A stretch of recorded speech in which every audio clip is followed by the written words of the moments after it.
And here we go. Hey, True Believers England team here. Saturday night, time for an auction. I used to call these Saturday night live auctions. And yes, I did it in hopes that somebody looking for Saturday Night Live clips would come across the auction. It did actually work. I did get some newbies from that, but I always felt like, yeah, it's a little bit underhanded. It was. All right. Excuse me. Got some great stuff for you tonight. Of course, we are always starting off with it. Oh, hold on. I've done this before. Hold on. Audio. Oh, no. Okay, good. I've got the right camera going this time. Earlier today, it started off with I got the right mic. It started off with a bad one. Oh, I got to remember to get rid of the beginning because I was silently waving my hands around. That didn't work out. All right, we're going to start off with some $1 bids here, but also you've got to know about the shipping and all that kind of stuff for the newbies. And it goes like this. The PayPal address, if you win something, is, wait, it's not going to go for, but there we are. And it disappeared again. There we go. Let's try it again. PayPal address is mediumadmin1@gmail.com. Shipping 1 to 18 books is $11 for a priority padded envelope.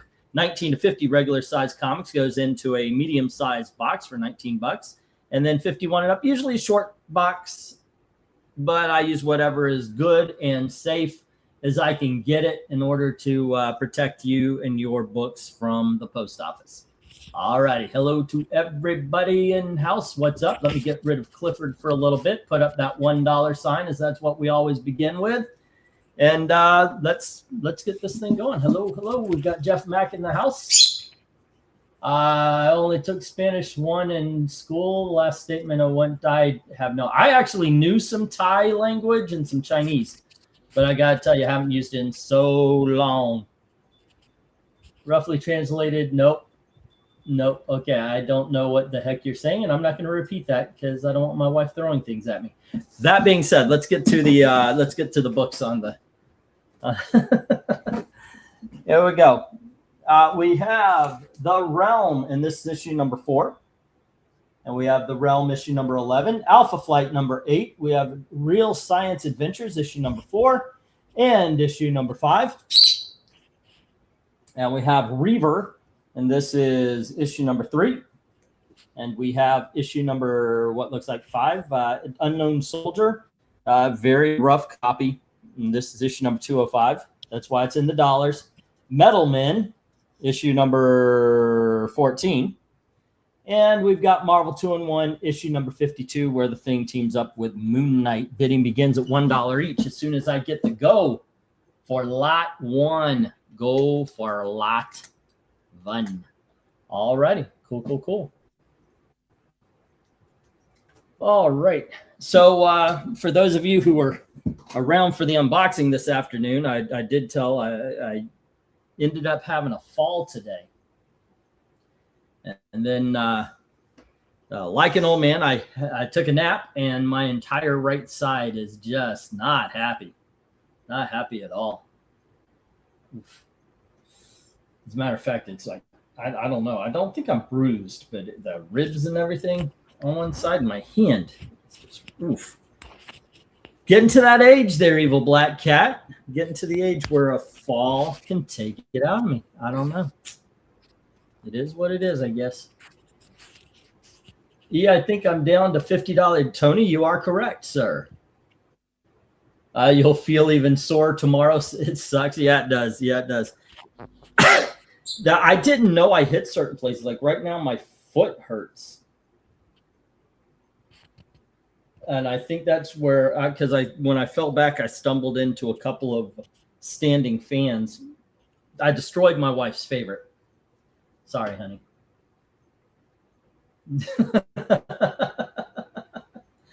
Okay, Jeff Mack comes in with a buck on H and J, the Unknown Soldier, and the Marvel 2-in-1. All right. And with me is the evil black cat tonight. All the way from did I say the little black cat? The quiet evil black cat. Oh, the quiet evil black cat. Yes. It's okay. I appreciate conversation and such. I put out some feelers. Like I do want Pixel to come on. I want to do a little review of the Muppet Show and everything. Me and Gail watched that, and I thought that would be fun. He's a bigger Muppet Show fan than I am. I didn't think it existed in a younger person, but he actually likes the Muppet Show more than I do. Tony Hayes, hey, we have an Eric Breen sighting. How are you doing, sir?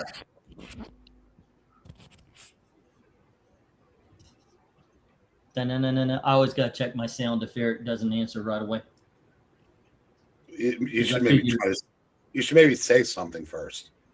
Oh, I did. I said, hey, we've got an Eric Breen sighting. How you doing, sir? It didn't come through. It just had the. So, how are all you happy people tonight? I am well. I'm not sure about the black cat because he is evil.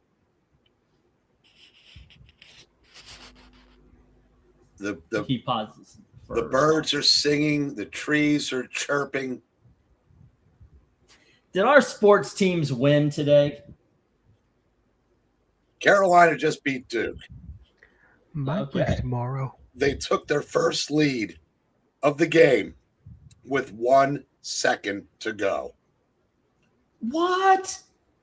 They won the game with a second? It was tied. They hit a 3 with 1 second to go for their only lead of the game. That was wow.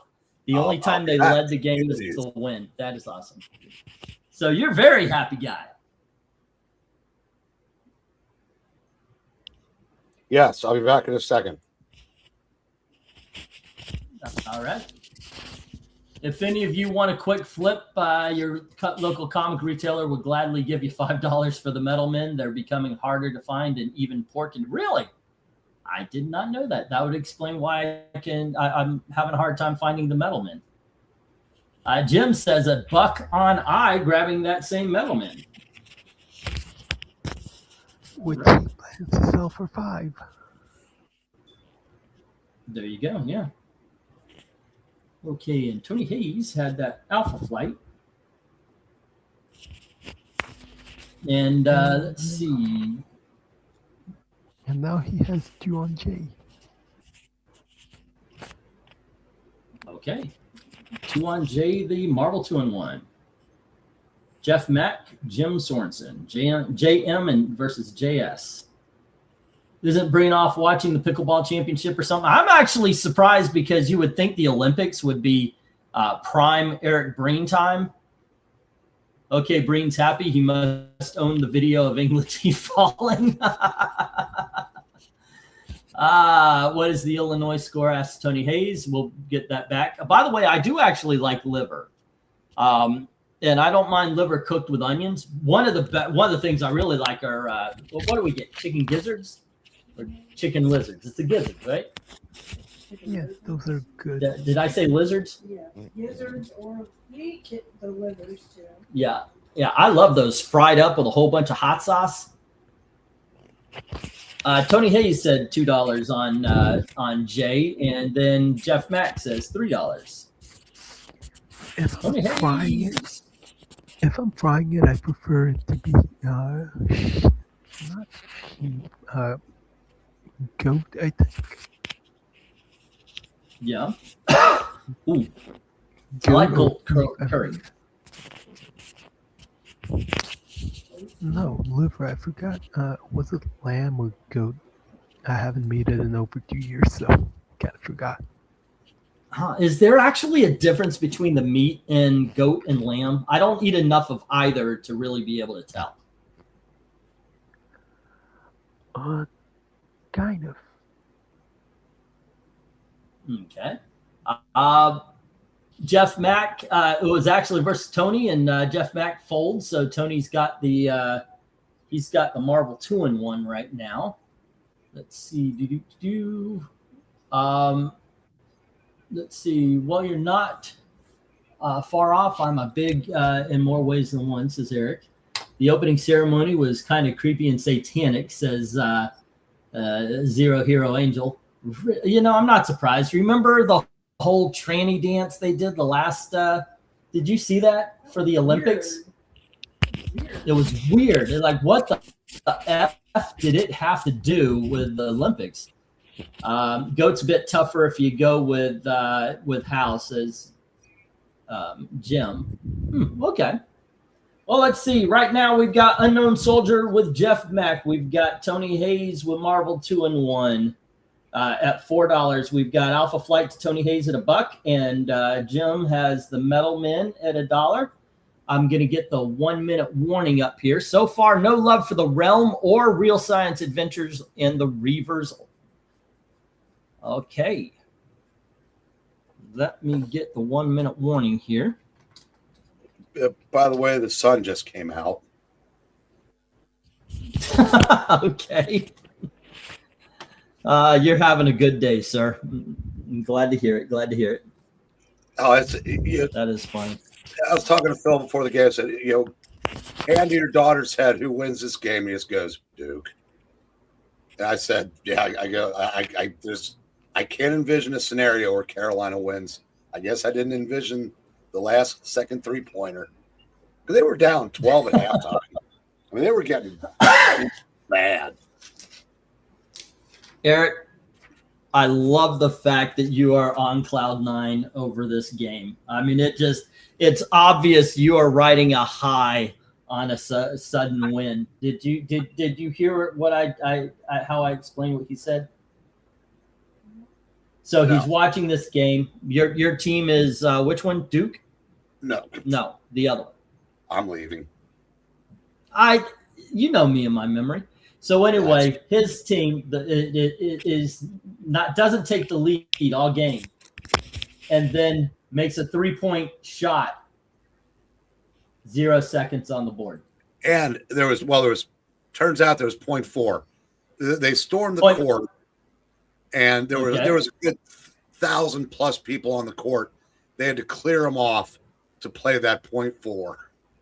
That's funny. Well, yeah, I get it. He said there was 0.4, which, by the way, after his team won, people crowded the floor. They had to clear it up in order to play 0.4 seconds of a game. So he's on cloud 9. I mean, I've sports I put in its proper perspective as I've gotten older.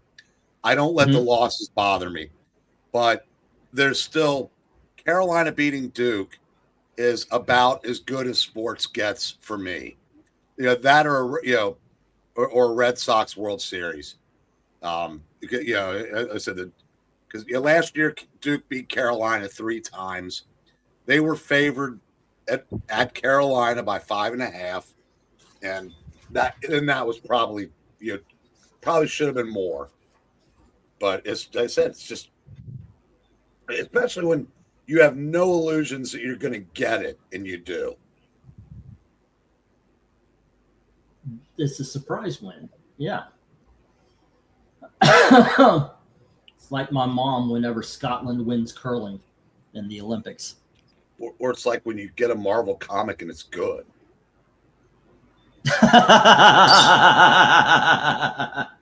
Of course, you're talking back issues. Right.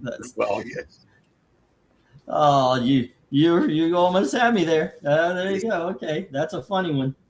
Good Marvel comic, modern Marvel comic. That is just, oh goodness. How do you come up with that stuff?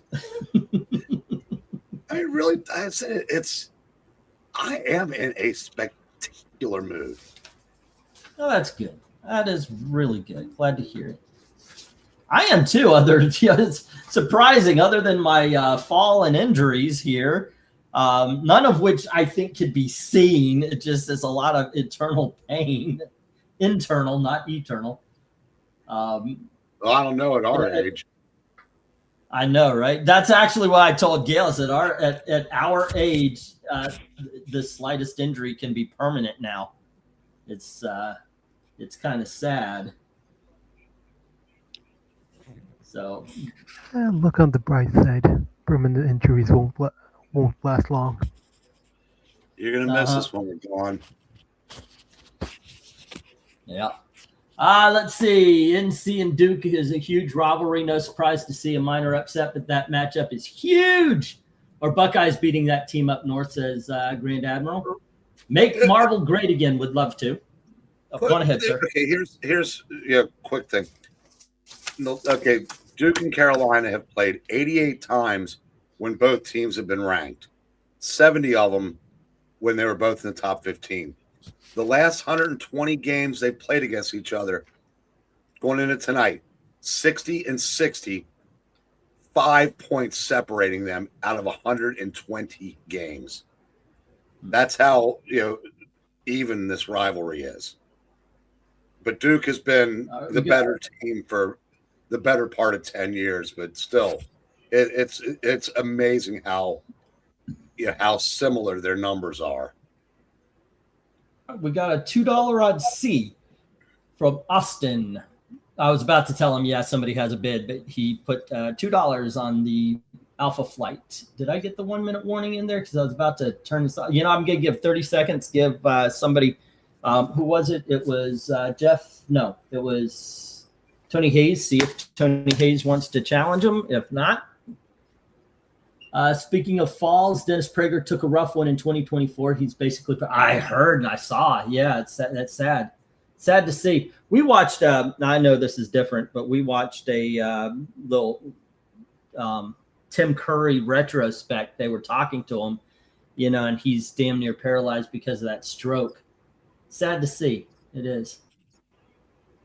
Alrighty. And I think I'm going to put the stop. And it looks like Austin is going to walk away with the Alpha Flight. All right.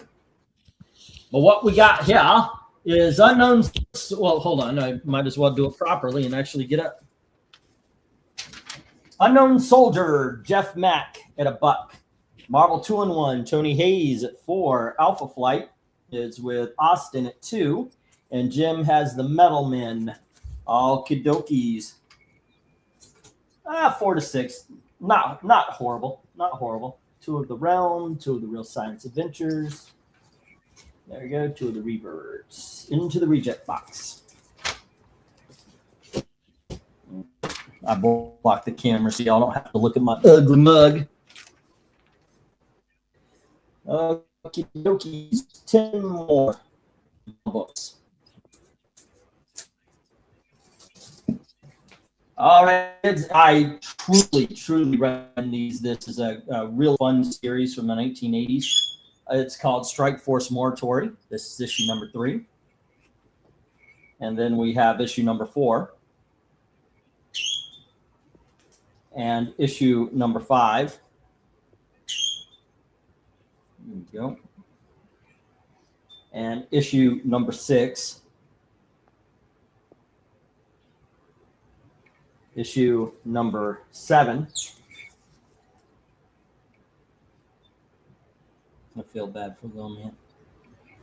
He's a little rambunctious and he was very bitey. Here is issue number 8. Do you still have that stuff in your hair? I might let him out a little bit later. Here's issue number 9. Here's issue number 10. Issue number 11. And issue number 12. That's a straight run from 3 to 12. Okay. There you go. All righty. I do recommend this. This was a fun story.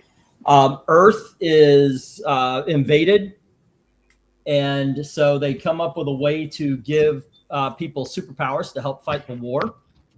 And the superpowers burn through the body. So they have, they tell them they have a year to live, but they get to join the war. And it actually turns out that they've got up to a year to live. So not only are they fighting for their lives against an alien invasion, but they have no idea when their own superpowers are going to burn them out.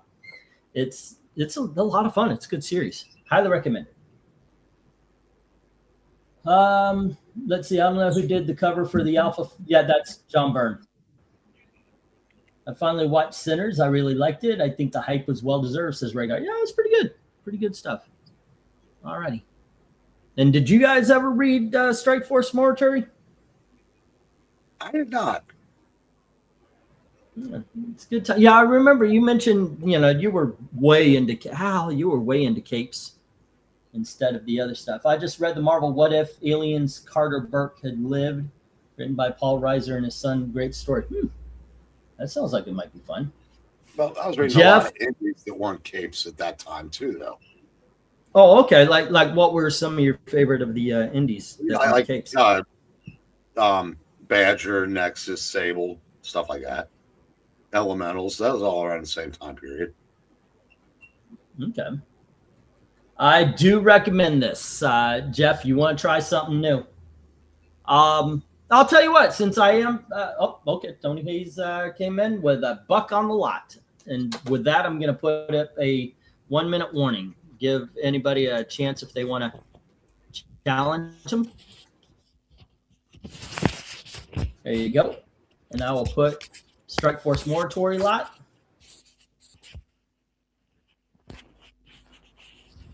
Right.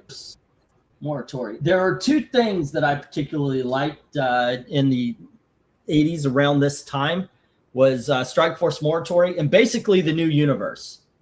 There were a lot of really good titles. There were some that I find fun but were cheesy, like Kickers Inc.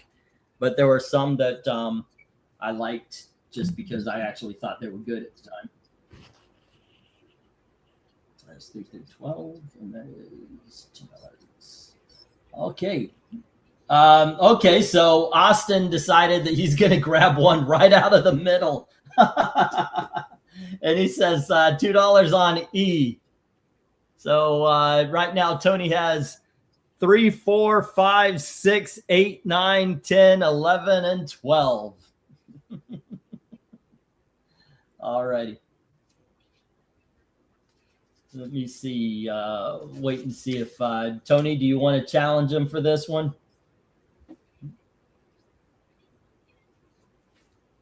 Let's see. It's not, I'll take number 3. I'll try that out. Or I'll take number 12. Give that a shot. No, Austin went right into the middle of the story and snagged a book. I think that's funny as shit. Okay, there we go. To which Tony's replying, Austin, you turd. You can have E. Goodness gracious, that is funny. I don't know if he feels the same way, Austin, but yeah, that's that. I thought that was kind of funny. All right. How about this? I take A instead. It's okay with me. I'll put you down for A. Here you go. And if Tony wants to battle you for it, I've done that before. Took it one issue out of a lot that was a bid on because I needed that certain issue. It is how it is, but it seems like Austin is he's trying it out. There you go. Okay. Austin he's got it. Well, let's see, 3, 4, 5, 6. It's issue number 7. All right. I got you down there, brother. A good modern Western is Old Henry. I liked Old Henry. That was pretty good. That's with Charles Nelson Riley. No, not Charles Nelson Riley. Shut up, woman. He starts with, it's a Charles. He's a Charles, right? Skinny guy from Once Bitten, Twice Shy, the Coen Brothers film. Oh, brother, where art thou? What is his name? By the way, that any Western would be made better with Charles Nelson Riley. Nothing but Hollywood swears. Okay, so here we go. Let me get the stop. Austin has issue number 3, and then 4 through 12 is with Tony Hayes. There we go. All righty, that was funny to me though. Okay, let's get these down. We'll get the next round up. What is his name? I'll only be 82.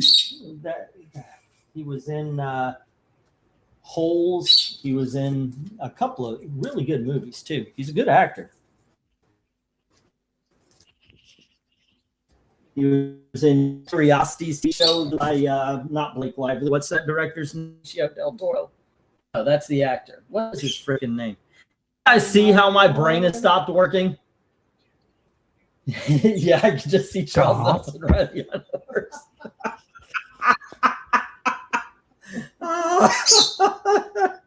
What is it?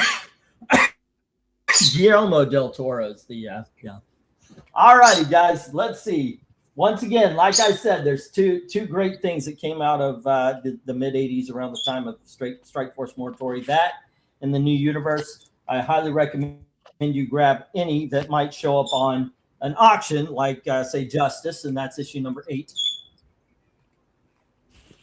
And here is Justice issue number 9.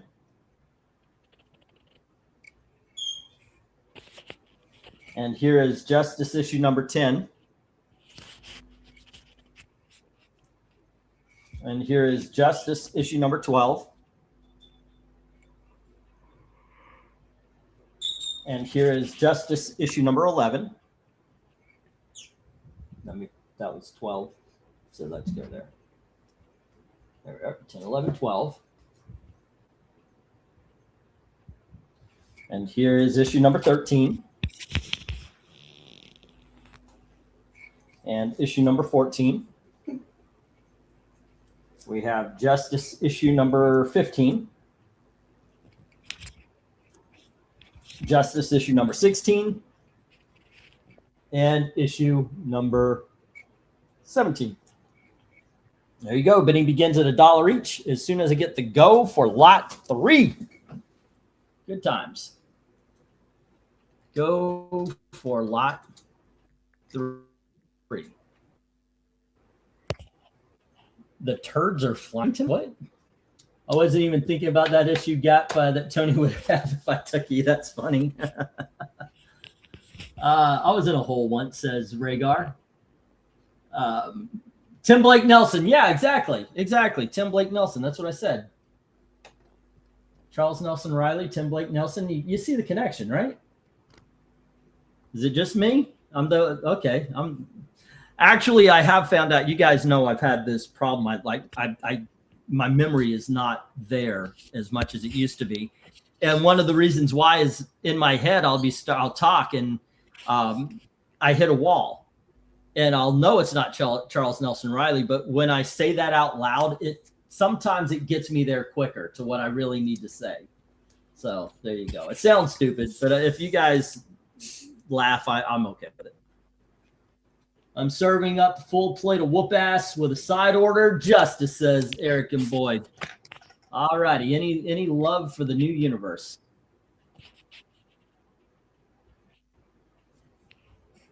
I remember reading this, but I remember liking it. It was one of my favorites.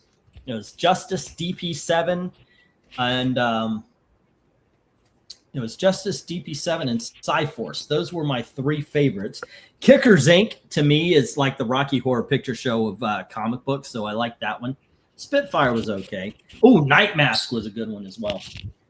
Tony A says, a buck on the lot except for the issue that Austin swipes. All righty. Let me put down Justice Lot. And there is Tony A's. And with that, I'm going to put up the 1-minute warning.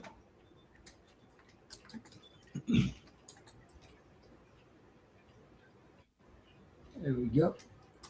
I have a feeling the movie Finding Nemo is one of the most relatable movies for E. I don't really remember that film. Why would you say so? Because Dory has no memory. Dory? Yes. Wasn't she in Finding Nemo? Yes. Why did you bring that up?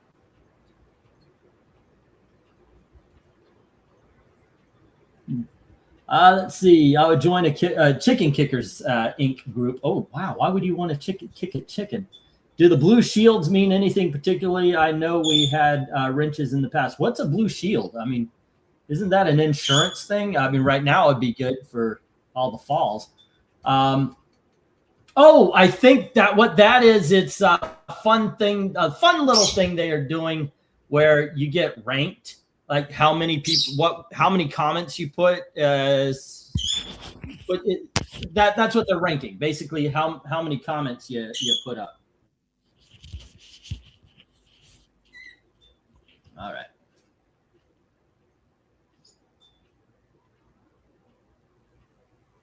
There you go.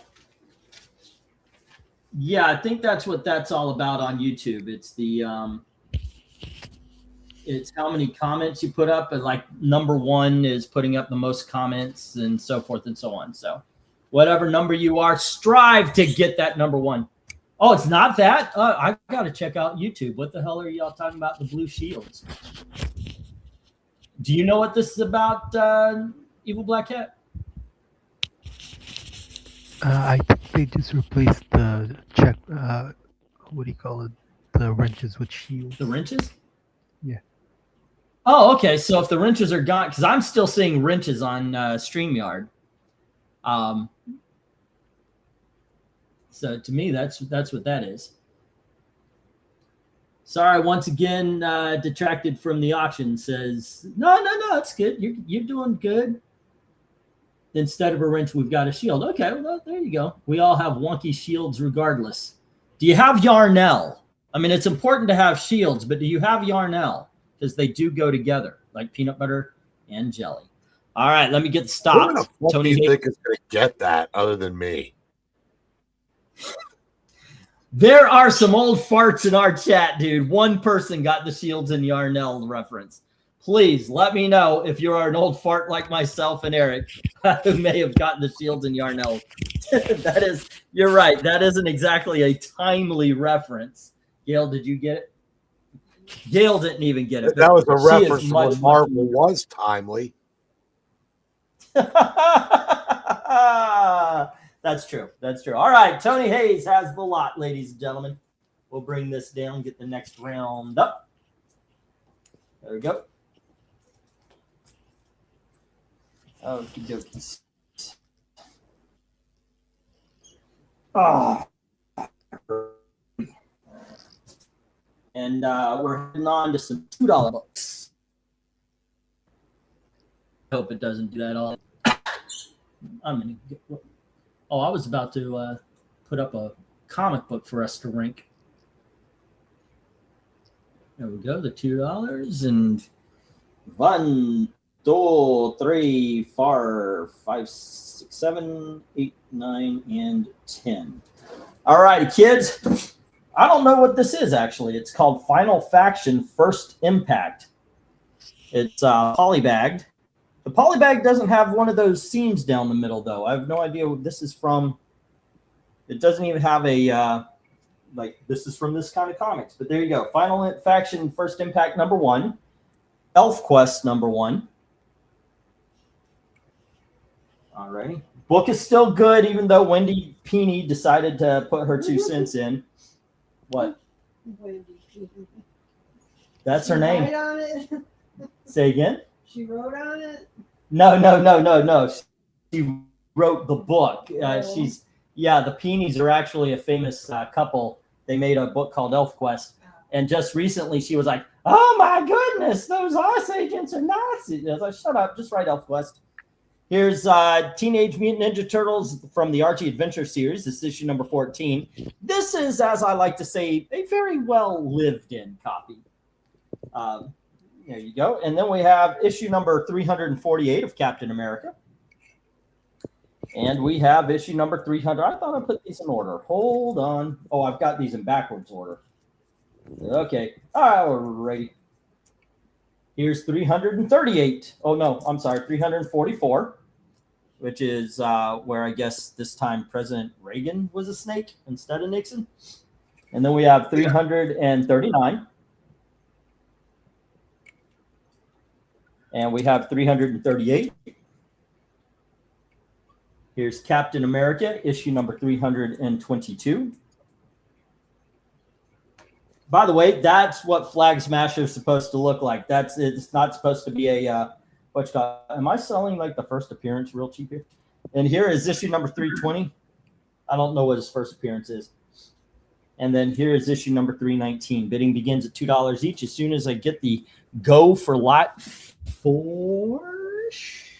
Okay, here's how you find out.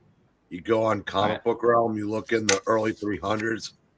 Yeah. You see the one that, like, what the Sesame Street thing, one of these is not like the other. Exactly. Yeah. That's the first appearance. Go for Latfoa. All righty. Here we go. Sorry, Jim, you want to plop that in there a little? Yeah.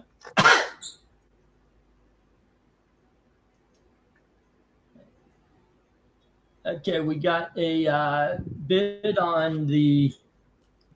Goodness, Jim he was early. He was trying to get the D through J. Still could get D through I without a fight, but J just got grabbed. Oh man. Let's see. Hey, Jay, what's up, man? Come on in if you want. Jay, need somebody to talk sports with. Get in here. He's a happy camper, Jay. Come on in and talk sports with your man. All righty. So, well, I didn't mean like your man, like your man. I mean, I don't know what you guys doing. Yeah, but okay, I'm shutting up now. Okay, so we've got 2 on J, which is Captain America, number 319. That's Austin.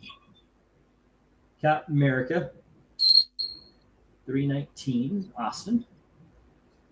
Alrighty, and then we have 2 on C, which is the Turtles. TMNT, it's issue number 14, and that one is with Jeff Mack. $2. Jay, says Rhaegar. Jim says 2 on D through J, which I've got you $2 D through I, but it's got a $2.50 or higher for J. Sorry, Jim. I have to follow the rules. Captain America. Let's see, and that was.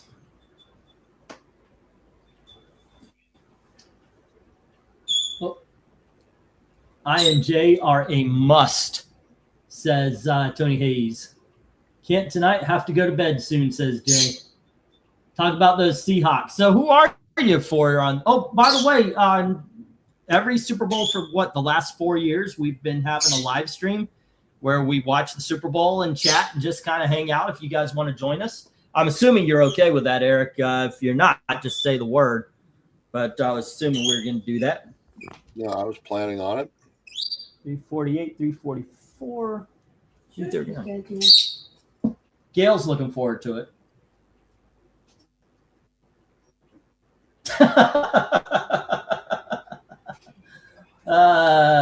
Yeah. And we got a 3 on J from Jim.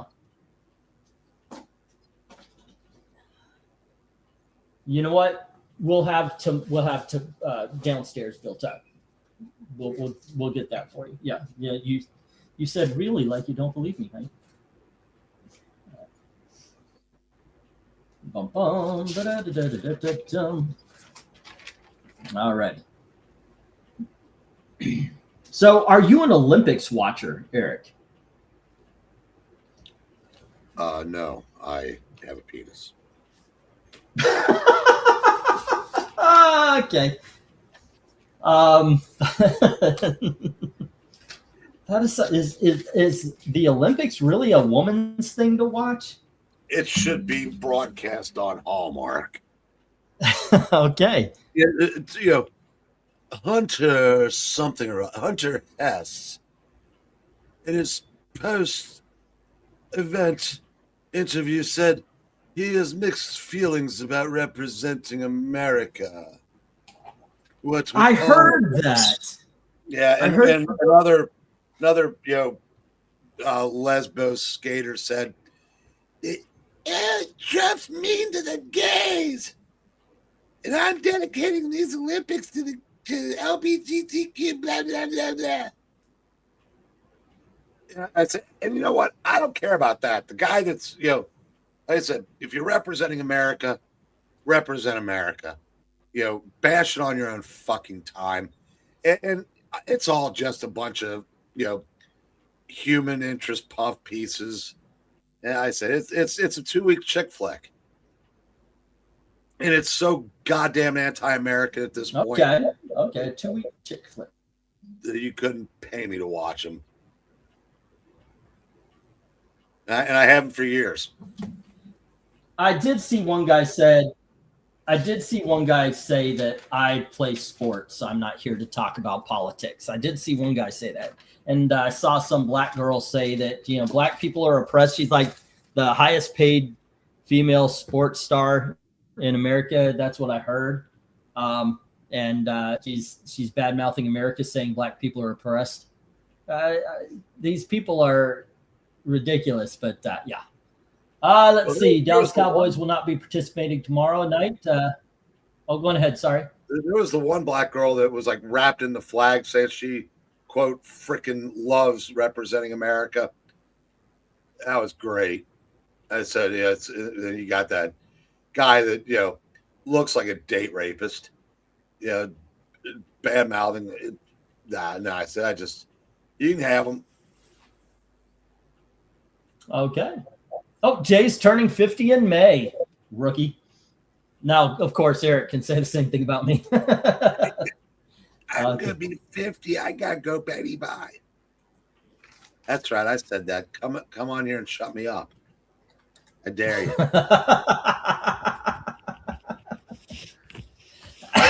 Okay.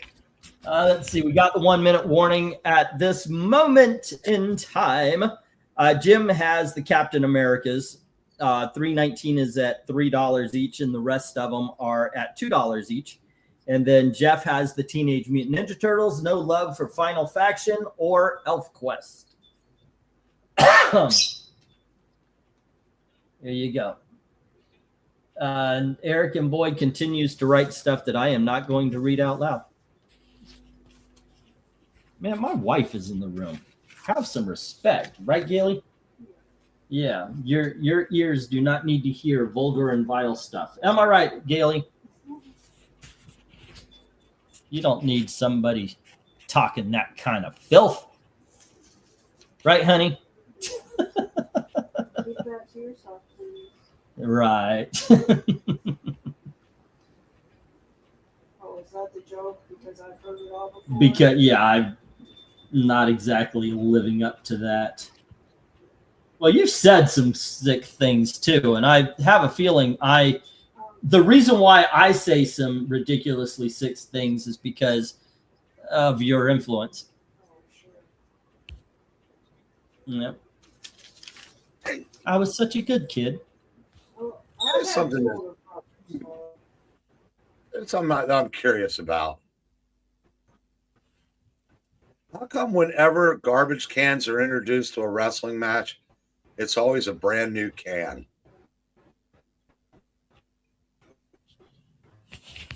What were you saying, Eric? Whenever a garbage can is introduced into a wrestling match, no matter where they are, it's always a brand new can.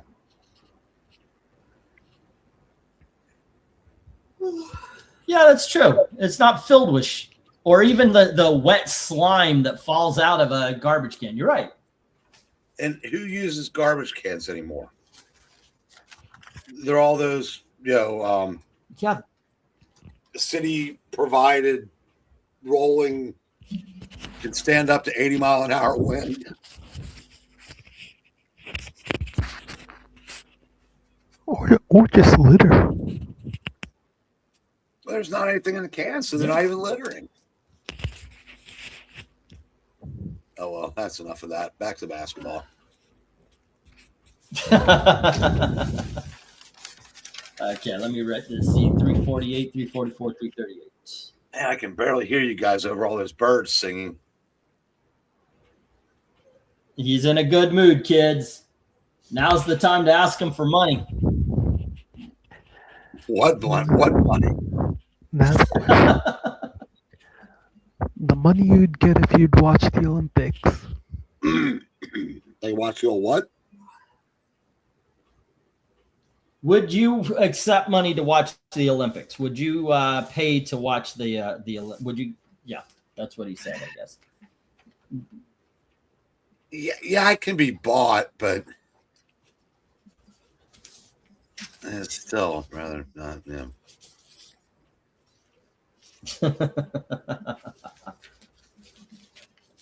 All righty. Let's see. I'm gonna need Jeff Mack for the Teenage Mutant Ninja Turtles. And the Summer Olympics aren't much better. I don't watch those either.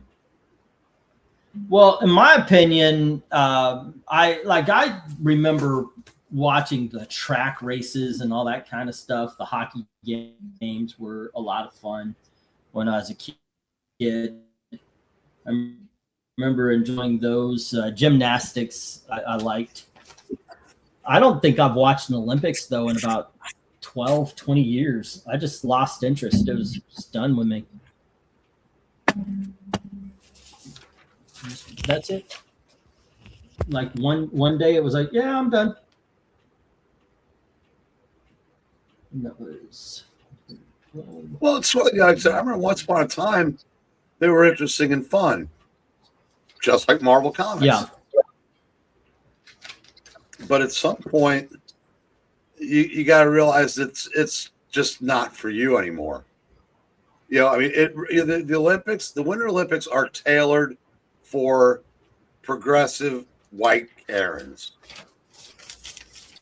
Yep. I am none of those. Too much of the world. Not two of those three. People gave too much of the world to the as you said, the white Karens, the white liberal lady. They just gave up too much of the world to them. Same with the Islamists, but that's another kettle of fish. Alrighty, kids. There is no love for Final Faction or Elf Quest. Jeff Mack has the Turtles, and Jim has the Captain Americas for $2 each, except for issue number 319. He's got for $3 each, or $3, just the one. All right, let me get these down. We'll get the next round up.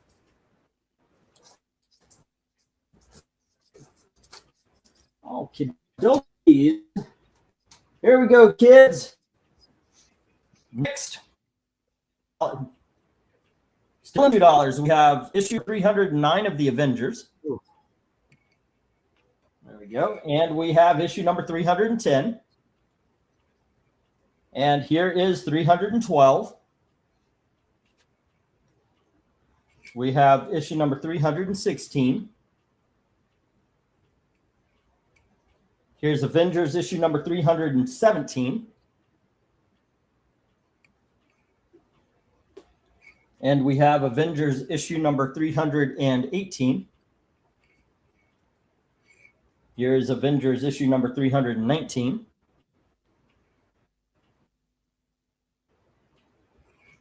And issue number 320.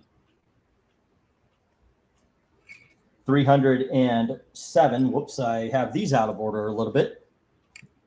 And Avengers 1998 annual starring the Avengers and the Squadron Supreme. Bidding begins at $2 each as soon as I get the go for lot number 5.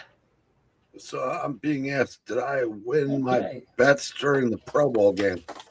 Yeah, I'll watch those right after I finish with the Olympics.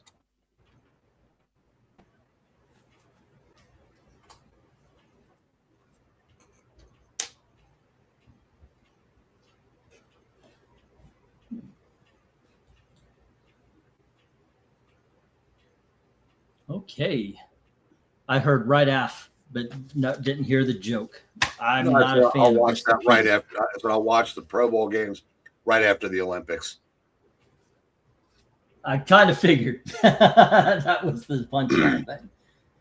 Okay, so Jim says $2 on C, D, E, I, and J.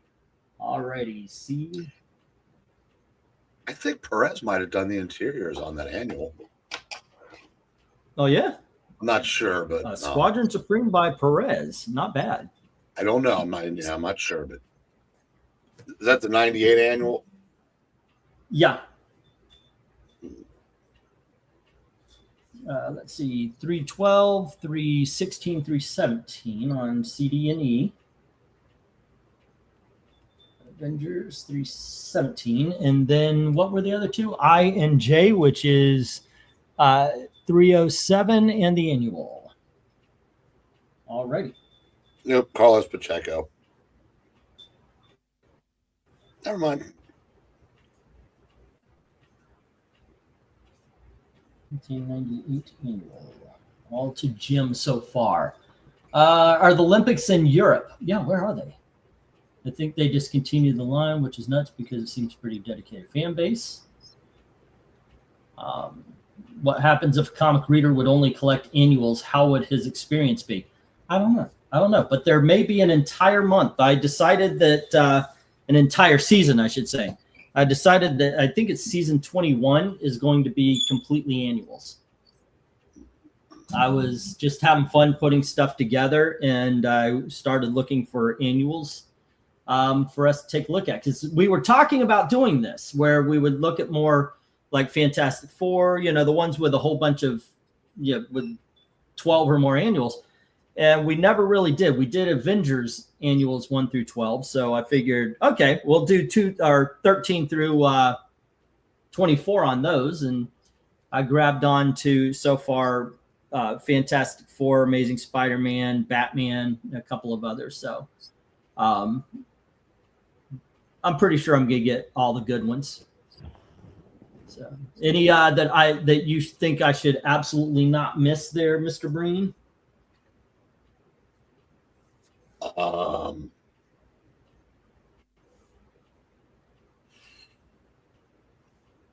a good question. Actually, I don't know. Does Doctor Strange have 12 annuals? I don't think he does. No. You the only titles you could do one night for just one title would be FF, Spider-Man, the Avengers, and X-Men. Thor doesn't have 12? No, yeah, Thor does, but it get a little wonky there towards the end. And the Like, Hulk. now the Hulk does too. Yeah, they'll try like Daredevil. I don't think does, or it's close.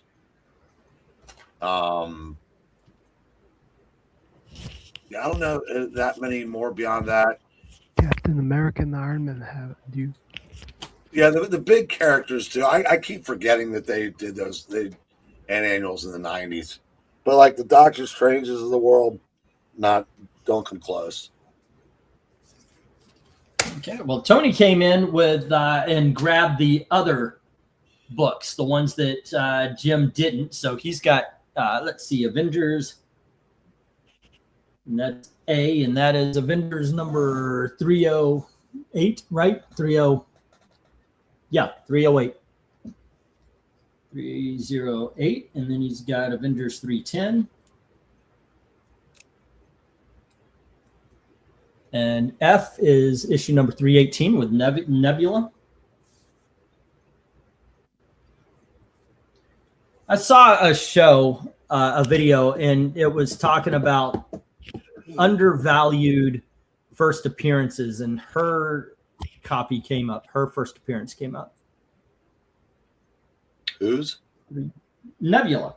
It's only you could get it for around 10 to 20 bucks. Some people might jack it up to 50, but it's not a very expensive first appearance. And she is actually a bit bigger now. I mean, and she was involved in like the Infinity Gauntlet and such, but yeah, she's not exactly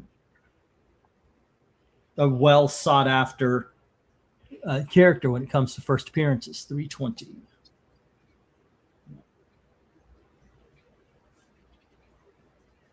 And I know there's some great characters out there that are just the same.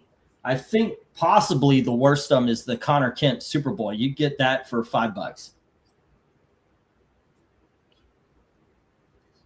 Like, what are some lowest valued? I guess that's the question on the table, ladies and gentlemen. What do you think are some of the lowest undervalued great characters? Or the overvalued crap characters? Like what's Riri Williams going for these days? The first Nebula is 75. Who's selling it for 75 though? That's the price on Comic Book Realm. Comic Realm, yeah. All righty. Well, whether let or me not get these down, and we'll get the stop here. Yeah. Good Lord, they're $65 for the first Council of Kangs. fucking break. Wow. Yeah. Like I said, think about that. The Council of Kangs, because what they were used in an episode of Loki, is worth more than the first appearance of Amanda Waller, who is a major character in both the comic and the movie universe. Yeah.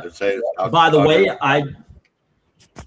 I just received issues 1 and 3 of Legends. I'm thinking, do I want to sell them individually, or shall I try to put together a run? It's once you got 1 and 3, it's not hard to find the other. Actually, I find what's the issue number 5 or 6? No, it's 5. The one, it's black cover with Shazam on it. That's number 5, right?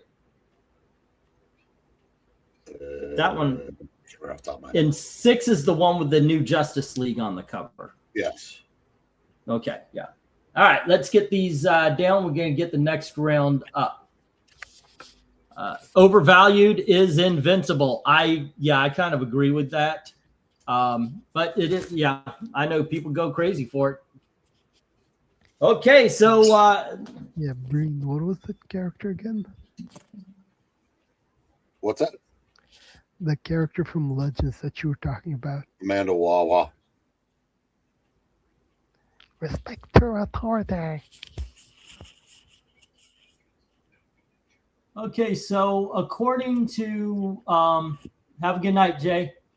According to Tony Hayes, on GH or I, there is a or one of these. There's a misprint. Like, what are you talking about? What kind of misprint?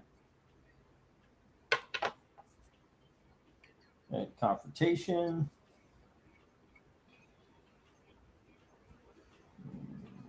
The 18 through 19. They're all June. Nebula's triumphant.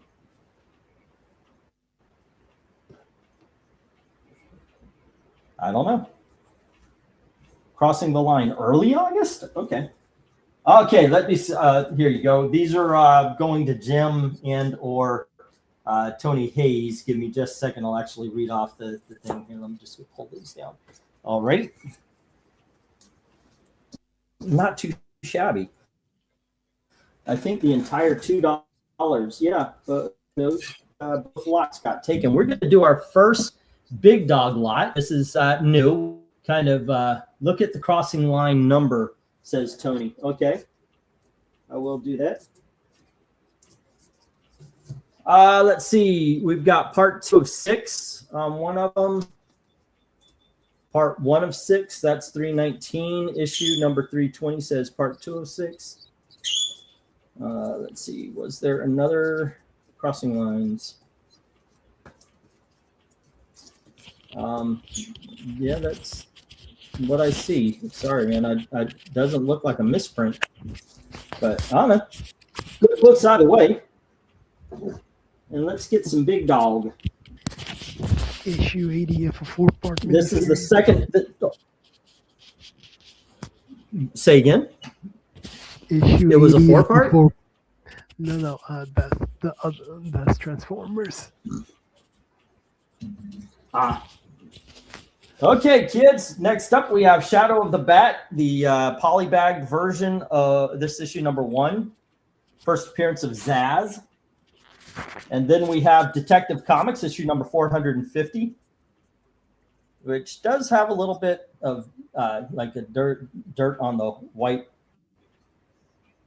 spine there. Okay. And then we have issue number 328 of Batman. And these are looking good. These are in excellent condition, ladies and gentlemen. Here is issue number 343. Love this cover. This is a 10. And that is an easy 10. Also, it's high grade. Another high grade comic, issue number 374 with the Penguin. Whack, whack, whack. We got it. And then we have issue number 399, also high grade.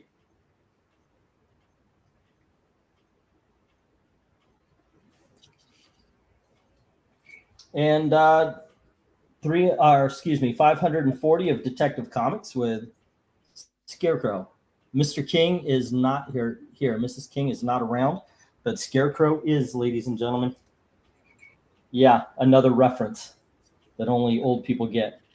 Here's Batman issue number 542. Another high grade. There you go. We have Detective Comics issue number 627.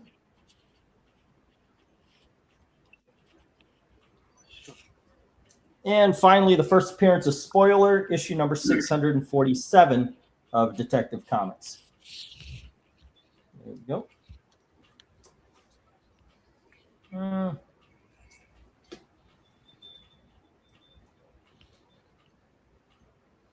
My OCD is kicking in here. There you go. There we go. Okay, cool. Okie dokie, kids. Let me get the go for lot 6. Wait a second. Those detectives aren't in numerical order now. Now my OCD is kicking in. How are they not in numerical order? You've got a 4 in front of the 5, or 4 after the 5. 450, 540. Oh, that's a detective. Okay, I see what you're saying. I read that as Batman, not detective. Oh, I can't look at it. There you go. Okay. 450, 542, 540. Okay. 627. You're mocking me, aren't you, you son of a Pretty much. When am I not mocking you, sir? Yeah, dance, monkey, dance. Dance, monkey, dance. All right, let's get that go for lot 6. Price as marked, ladies and gentlemen. Hopefully someone likes Batman enough. There you go, guys. Okay. Let's see. What's up? We got the most successful comic book creator of the 21st century. Who you got? Most successful of the 20th century, 21st. What did you say? 21st. 21st. So, Like, do they have to Scott start Snyder. Off, do they have to start off at the 21st, or could they have started earlier? They just started before that, but not even close. There's only one answer, and it's can't be debated. For me, it's Jeff Johns. Not even close. Okay. Who do you have? Robert Kirkman.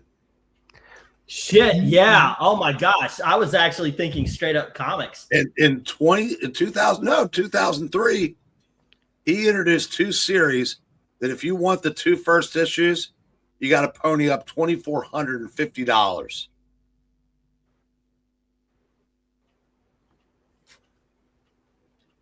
Yeah, Walking Dead, 1800. And both of them Invincible, struck up 650.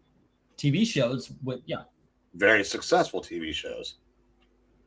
All right. So Austin says F, which is $8 on F, the Detective Comics, $250.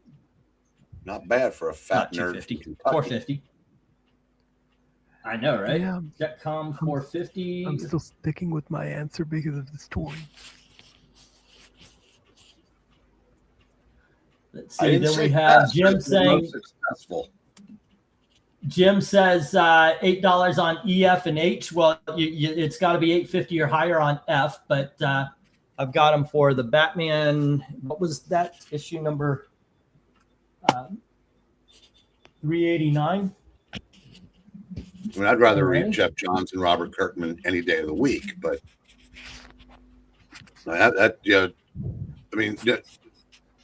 nobody has come close to his second most successful property of the 21st century, let alone the first. And yes, I am still salty about turning down the first issue of Walking Dead. Yeah, I'm kind of salty about selling my entire run, which was up to around 100, to pay rent like months before they announced the TV show. Well, he's from Kentucky, and his mom used to bring him into the store where I worked. Before I worked, obviously. And so Paul kind of had like a pride element to when it came out, and he truly did beg me to buy it, and I just wouldn't listen. Jeff Mack says 8 on C and 8 on J, the issue number 343, and the first appearance of Spoiler, 647. And speaking of Max, David used to come into the store and bring us hot Asian muse that did all the posing for all the kabuki covers. Nice. Yeah. Because he lives about, I don't know if he still does, but for years he lived about 4 miles from where I live now. Okay, so Austin pulls the F, so that goes to Jim then. All righty. And Austin says 9 on E. Okay, he challenges Jim for E. All righty.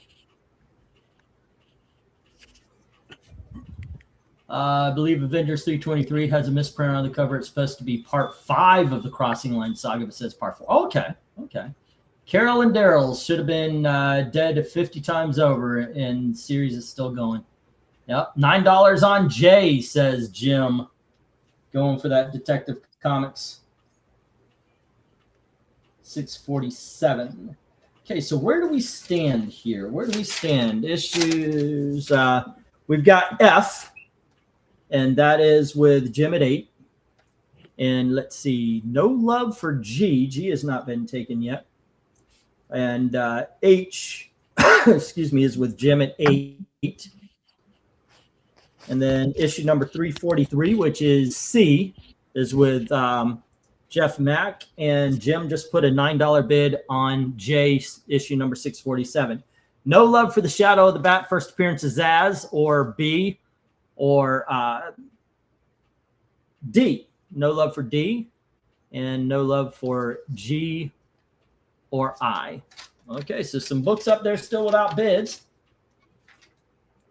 But we are getting a little bit of a bidding war on J as we get $10 from Jeff Mack, and then 11 from Jim Sorensen, 12 from Jeff, but that's where Jim folds. All righty. Yes, you chat. Oh, shit. Yeah, thank you, Tony. We got to bring out Clifford. There we go. Nope, that's the $5. There we are. Got to bring Clifford out. Okay.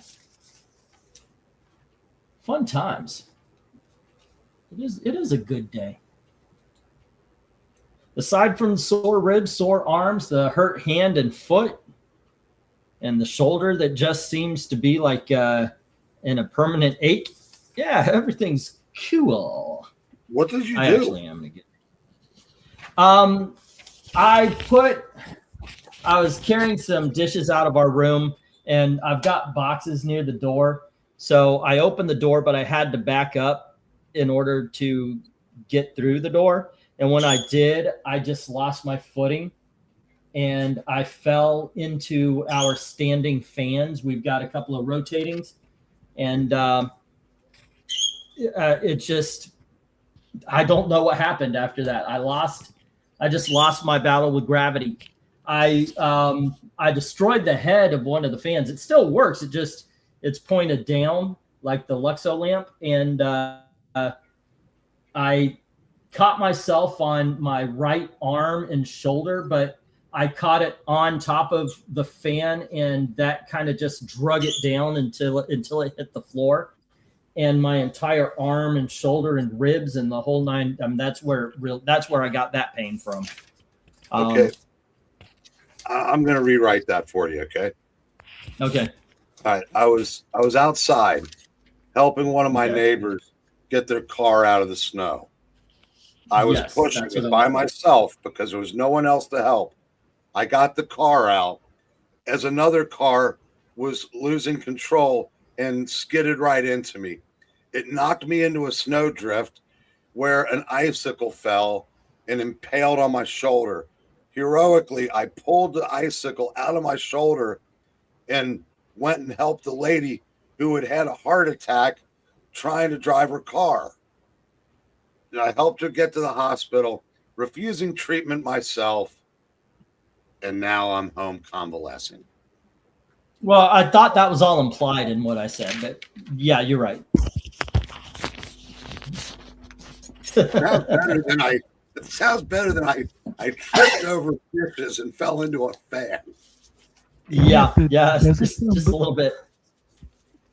But does it sound believable that England team got hit by a car and the car survived? He has a point. Yeah. Goodness. Well, you should hear the story the car is telling.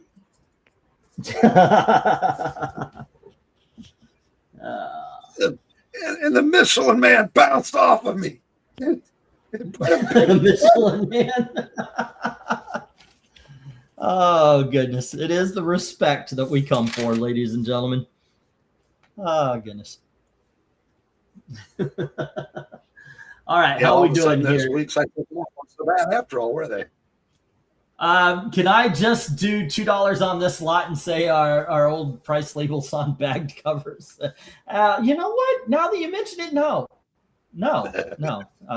Yeah, no. All right, let me get these down. We'll get the next round up here. Let me get the stop. Oh, my goodness. And Mill's like, yeah, it's going to hurt worse. Tomorrow's going to suck. My shoulder is so limited in the movement right now. So I hope not. I hope it's not all that bad, but yeah. All right, we sold 5 of them. That's not bad. No Love for the Shadow of the Bat, or Batman issue number, what was that? 328. All right. No Love for the Penguin. I was surprised with that. That's 374. We didn't get any love for the Scarecrow either. That's 540 of Detective Comics, and no love for the anniversary issue 627. Okay. Those go to the rejects. But we did get issue number 450 to Jim at 8, issue number 389 to Austin with 9, and Batman number 343. Wait, that's not that one. That's this one. At 8, Detective Comics 647, which I already picked up for some reason. That is with Jeff at 12. And what was 542? 542 with Jim at 8. And this was the 389 that I should have picked up. Okay, there we go. All right. All good. Let's get around. I'm trying something new where I'm mixing up the big dogs all throughout.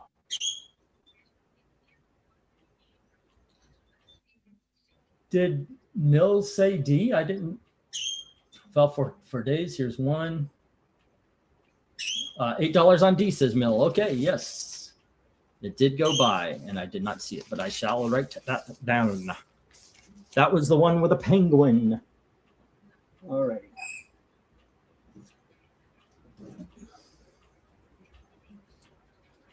Okie dokes. I'm not doing it on purpose, Mill. There you go. One skipped Mill. Okay, we've got Decom issue number 374. Batman number 374. A Detective Comics 374 would definitely be a little bit more than $10 in this condition. All right. $8 as it is. Okay, got that, and we're back to the $2. There we go. Whoops, let's get rid of Clifford.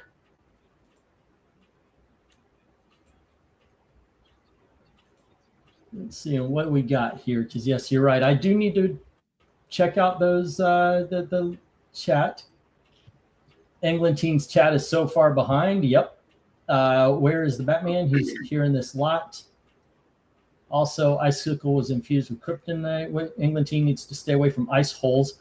If I only could. Here's one for you. Our company was on a retreat 2 weeks ago. I ended up playing a 3-versus-3 basketball game with a bunch of 25 to 30-year-olds after downing 4 to 5 vodka drinks, took 2 major tumbles. Yikes. Did I mention my real name is Cal L? You did many times. I broke my leg while saving elderly women, kittens, and puppies from a burning building is what I would like to say. Yeah, I would love to say that. Let's see. 4 times, Mill. 4. There you go. Pulling my what's left of hair out is fun. Thanks, guys. And there you go. Okay, kids. Next up in the $2 lots, we have. Oh, I got to take off my glasses to read these numbers. Here we go. We have Cops, issue number 12. And all the way from, I believe, the 1980s, we have a book called Critters. And this is issue number 2. And we have Black Widow, issue number 13. This is a Adam Hughes cover. There we go. Next up, we've got Black Panther, issue number 9 by Hudlin and Yarden and Shields and Yarnell. I'm going to bring that up again. And then I got something called Teen Titan Go variant covers. This is Grayson, issue number 10. There you go. And then we have Action Comics, issue number 42. And we have Secret 6, issue number 4. I guess this is all art by the artists that do the Teen Titans Go. This is Aquaman by Bunn and McCarthy. Melissa McCarthy? We have Green Lantern, issue number 42 by Robert Venditti. That's good. And we have Superman Wonder Woman by Peter J. Tomasi, issue number 19 there. All right. Bidding begins at $2 each. As soon as I get the go for lot number 6, I think. No, 7. We are on lot number 7. Okie dokies. Go for lot 7. Alrighty. So, Eric, did I put up an entire lot of books that you would have no interest in, or is there something up here? No, that'd be a yes. That'd be you're a complete no-go on this. So I kind of figured. I looked up. I was about to say. Okay. So where do you go to, Eric? The Black Panther. If that's is that one of the ones? Is that a Hudlin? Yeah, it's MK. It's the Marvel Knights version. Yeah. Yeah, that wasn't a bad series. And the Green Lantern might be good. I just can't read the names from here. It's Robert Venditti on the Green Lantern, and it's Peter J. Tomasi on Superman Wonder Woman. So at least those two, is top notch. Right? I would hold out for the normal covers, though. There you go. Hey, some people like the Teen Titans Go, or at least I know Venkman does. Yeah, on the Teen Titans Go. 8 and 8, and there we go. And I need a Jeff Mack page. Jim Sorensen. Austin had Batman 389.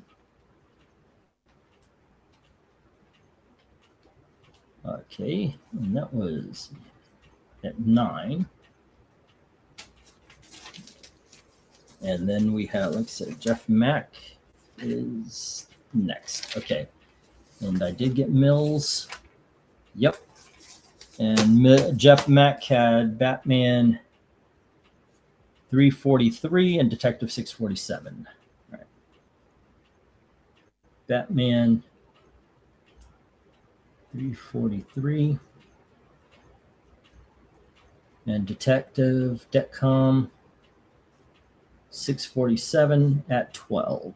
Okie dokes. Got all the books wrote down. Let's see how we're doing on this one. The WGN was a superstation. There was one out of Atlanta as well as just can't remember the call letters. I remember WGN. Used to be the home of the Chicago Cubs and White Sox, says Tony Hayes. You can still hear the theme music in my head. Did it go dun dun dun dun dun dun dun dun dun dun dun? Let's see. That was it. Maybe still TBS. I used to watch a lot of. That's where I first saw. I think TBS. Didn't TBS have? No, it was always Fox. No, I was going to say Married with Children. Dun dun dun dun. Cops. I don't know what that means. Tony Hayes says $2 on E through J, taking the lot of Teen Titans Go covers. Teen Titans Go covers lot. Tony Hayes, and that would be 6. So that would be 12 for the lot. Let's see. Tony Hayes just surprised the H out of me, says Eric and Boyd. They even had Cops action figures. Yep. Look at the theme song. Look the theme song up later. It had a pretty cool. Okay, I'm pretty sure some cartoons did have some great themes. I actually did a video. I don't know if it's still on this channel or from the long box, but I did a top 50 cartoon and superhero theme songs. So it was basically comic book adjacent. So I even did like Transformers was in there. G.I. Joe was on there as far as those cartoons. I know like number 50 was probably the Incredible Hulk. Da-na-na-na, da-na-na-na-na, yeah, that kind of stuff. There's some really good cartoon theme songs. I mean, the X-Men freaking theme song is excellent. So is the Batman Adventures. What is your favorite cartoon and or comic book related theme song, Eric and Black Cat? What do you think?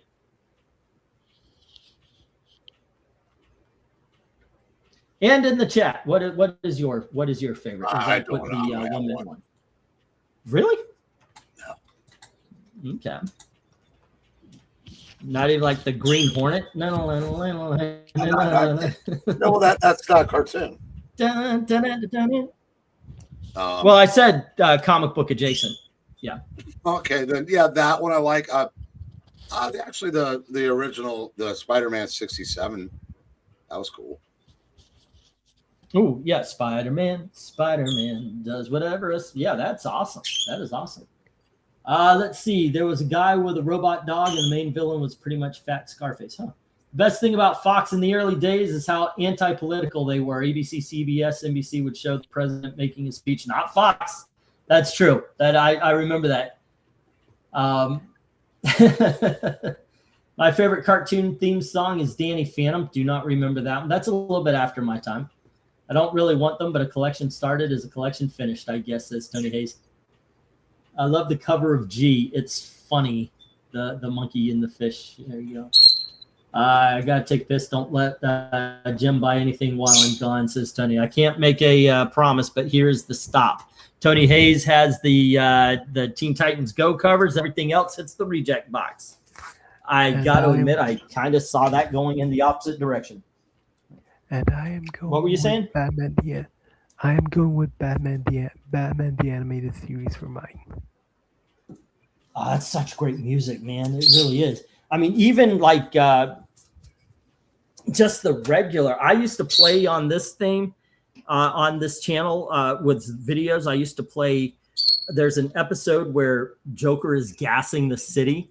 Dun, dun, dun, dun, dun, dun. There you go. I mean, it is such great dramatic music. The Batman animated series had some great music all throughout. All right, these go to the reject box.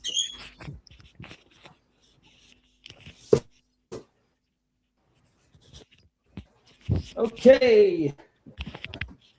And let's get to, what are we on? $1. All right. Excuse me. I guess we'll go with some $3. There we go. And we've got 1, 2, 3, 4, 5, 6, 7, 8, 9, and 10. All righty, gang. Next up, we've got Marvel Spotlight on Captain Marvel. This is issue number 4 of Marvel Spotlight. There we go. And we have Marvel's Greatest Comics featuring Fantastic Four. That's issue number 90. And we have Don McGregor and Gene Colan's Ragamuffins, issue number 1. And we've got War Stories Combat. I don't know the number. It's a Dell comic. There you go. It is Silver Age, and it does have those. It's a very well lived in Silver Age Dell comic. And we have a very well lived in issue of Sea Devils. That's issue number 13. There we go. Excuse me. And then we have Rawhide Kid, issue number 142. Now, Gail, stop saying Thor. You're going to stop saying, hey. Okay. I see how it is. Then we have the Ringo Kid, issue number 29. All right. And we have, we have the Rawhide Kid. Hey, I got to do it. It's got to be done. All right. Millie the Model, issue number 179.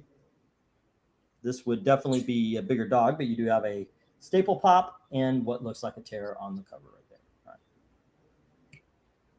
And we have Moon Knight, issue number 13.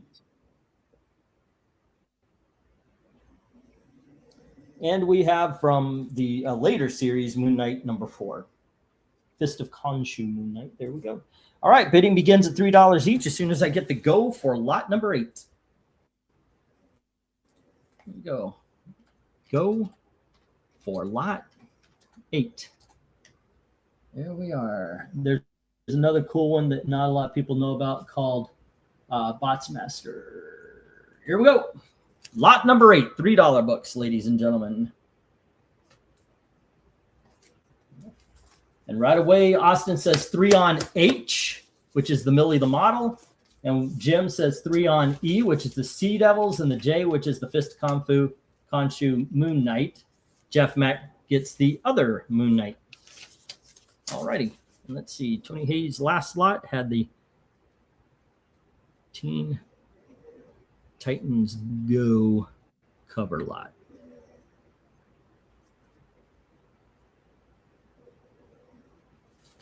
That's 12. Okay, let's see. 5, 14, 24, 36. All right.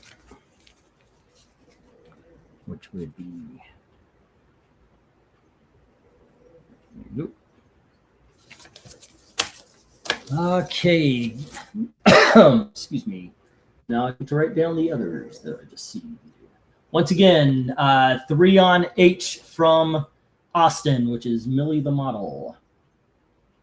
Millie the Model, which I added to our cover rankings. We've never done the first 12 Millie the Models, so I added that. That's going to be on the list. Today, I took out a title from this season. I put in Warlord. So after the fake covers from Venkman, we're going to be doing Warlord. Can you believe we've never done Warlord with Mike Rell? There are a lot of books that we have not yet checked out. Let's see. We also have E and J from Jim, E being the Sea Devils. I believe that's issue number 14. 1, 2, 3, 4, 5. Hey, Eric, is there a title we haven't done that you would like to explore, like the first 12 issues, or a certain run of?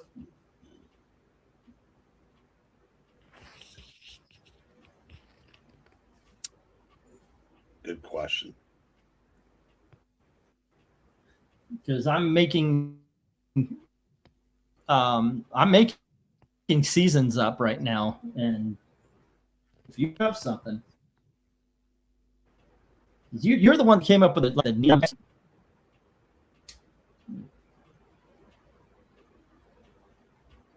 okay, that's Jim. Right, and then Jeff Mack had I, which is the other Moon Knight. And that is issue number 13. Moon Knight 13. Excuse me. I was just trying to think, like, what have we not? You know, Iron Fist. We haven't yet done Iron Fist.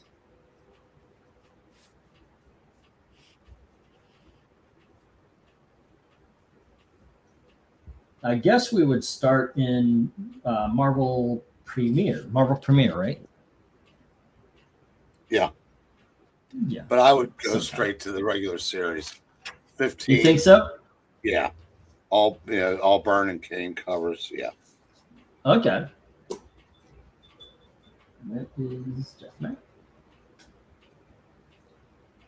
Let's see. Jim has excellent taste in comics. Yes, he does, sir. It's all of them. Our collection seems to be very familiar. Warlord is good stuff. $3 on F&G, says Tony Hayes, which is the Rawhide Kid. Hey. And Ringo.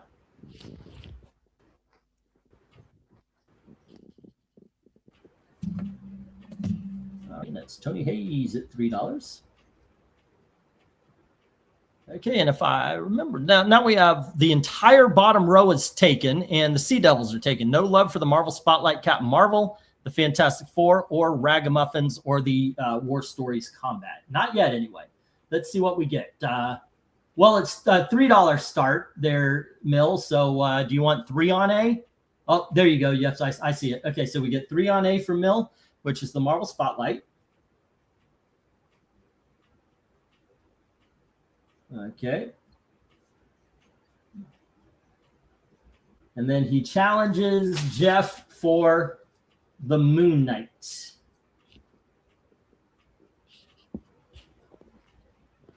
And let's see. Jeff says he's folding on I. I agree, Tony. Warlord is underrated title. They are JJ. Yeah, okay. Could always go in order: Power Man and Iron Fist and Heroes for Hire. We didn't we do the first 12 of Power Man Hero for Hire, Luke Cage Hero for Hire? I think that got done. But we could do, like you said, we could do Power Man and Iron Fist starting at number 50, or would you go back to issue number 48? Because I'm thinking 48. If we did the Power Man and Iron Fist, what do you think? What'd you say? 48. Yeah, you start at 48. You have to, right? That's the first meeting. There's a Warlord Omnibus Volume 1 on Thrift Books now. Ooh, sweet. All right, let me get the 1 minute warning.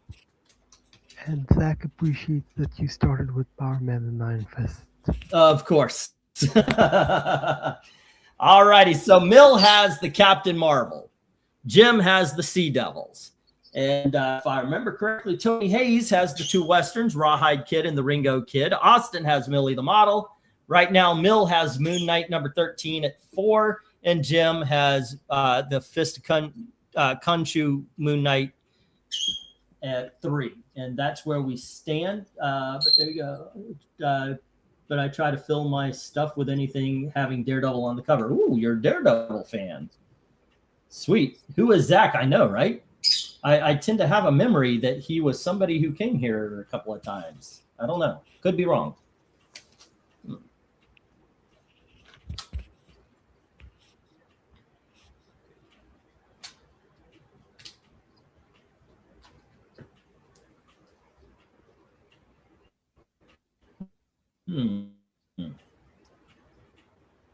Vincent, what's up, my friend? Our favorite wacky lib is here making an appearance. Okay, we'll try to keep it we actually haven't been very political. We skipped into, but it was understandable. It was understandable. Yes. Let's see.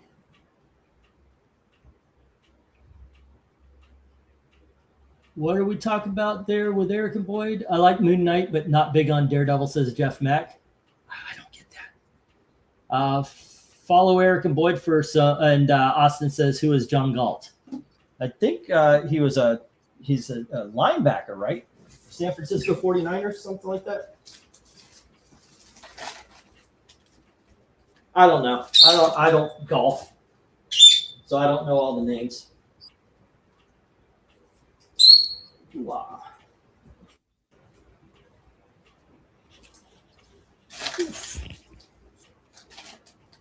Okay.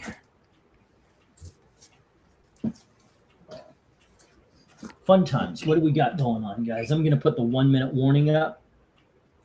Every time I hear wacky, I think wacky, wavy, inflatable arm man. All right. We all have our thing. Here's the 1 minute warning. Dalton would know the answer to my question. What is the question? Oh, who is John Galt? Yeah. Well, I know he's a character from Atlas Shrugged. I haven't seen or I haven't read Atlas Shrugged, but I did see the 3 movies. Yeah, I know it's an Ayn Rand. I was actually making a joke when I said he's a tight end for the San Francisco 49ers. And yet my wife, by the way, cannot say tight end without laughing. So that's the woman I married. Thank effing God. All righty. And with that, let's get the stop and we'll get these down. We'll get the next round up.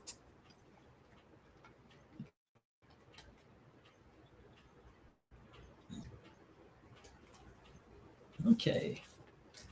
Alrighty, let's see where we go. Austin with Millie the Model, Jim with the Sea Devils, and the Fist Conchu Moon Knight issue number 4. And then let's see, we have Moon Knight number 13 with Mill at 4. And then we had the Rawhide Kid and Ringo Kid with Tony Hayes, 3 each. And then Mill has the Marvel Spotlight. And these 3 hit the reject box. All righty, cool.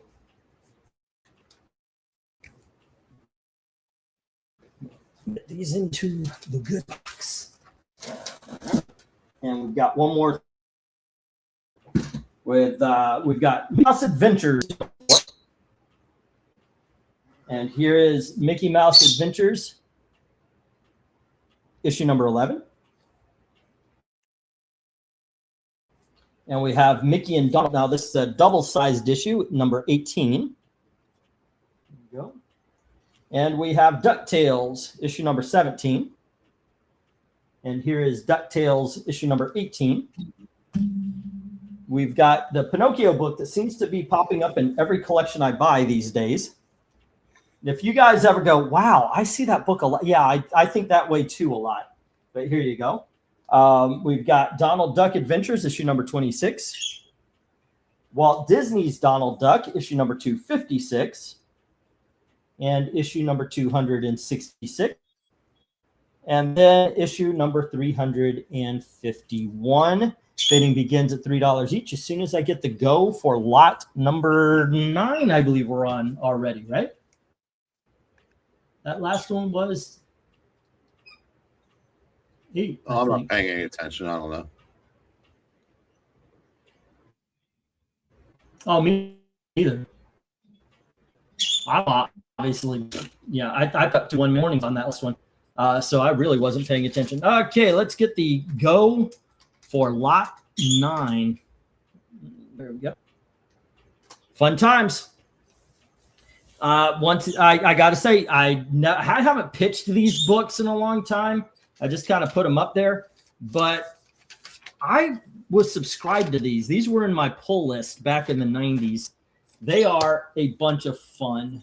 There are, I do believe they're reprints with an original story in them. Like they do mostly reprints, and then like there's an original cartoon as well, comic story as well. They were just a lot of fun. I became a fan of Gladstone because not only did they reprint the Walt Disney stuff and the Donald Duck stuff, but they also did the Dick Tracy. And that's just a lot of fun. Okay. Tony Hayes, Rawhide Kid, and Ringo Kid. $3. 42, which would be 11 and 8. Jokes. But everyone is behind. It's only a matter of time, says Rhaegar. Can't argue with that one. I don't know what that means, but okay. You're 5. What are we talking about? I don't know. This might be a gym lot. I don't know. I don't know if anybody is into the Mickeys and the Donalds and the so forth anymore. I know somebody bought them a couple of times, but it's iffy. It's the I think it's the Archie I need to take a break on. I think you guys with the last bunches, but I know there's still Archie fans. I got a lot of Archie now because of that one big collection I bought. All right, Sea Devils was with Jim. That was like issue number 14. And then we have the Fist of Khonshu Moon Knight. I think that was like number 6. 3, and then right. I think that was it for Jim on the last lot. And then we had Austin and Mill. Mill had the Moon Knight number 13 of 4.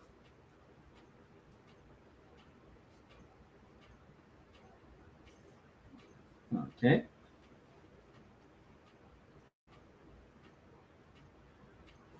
And that is...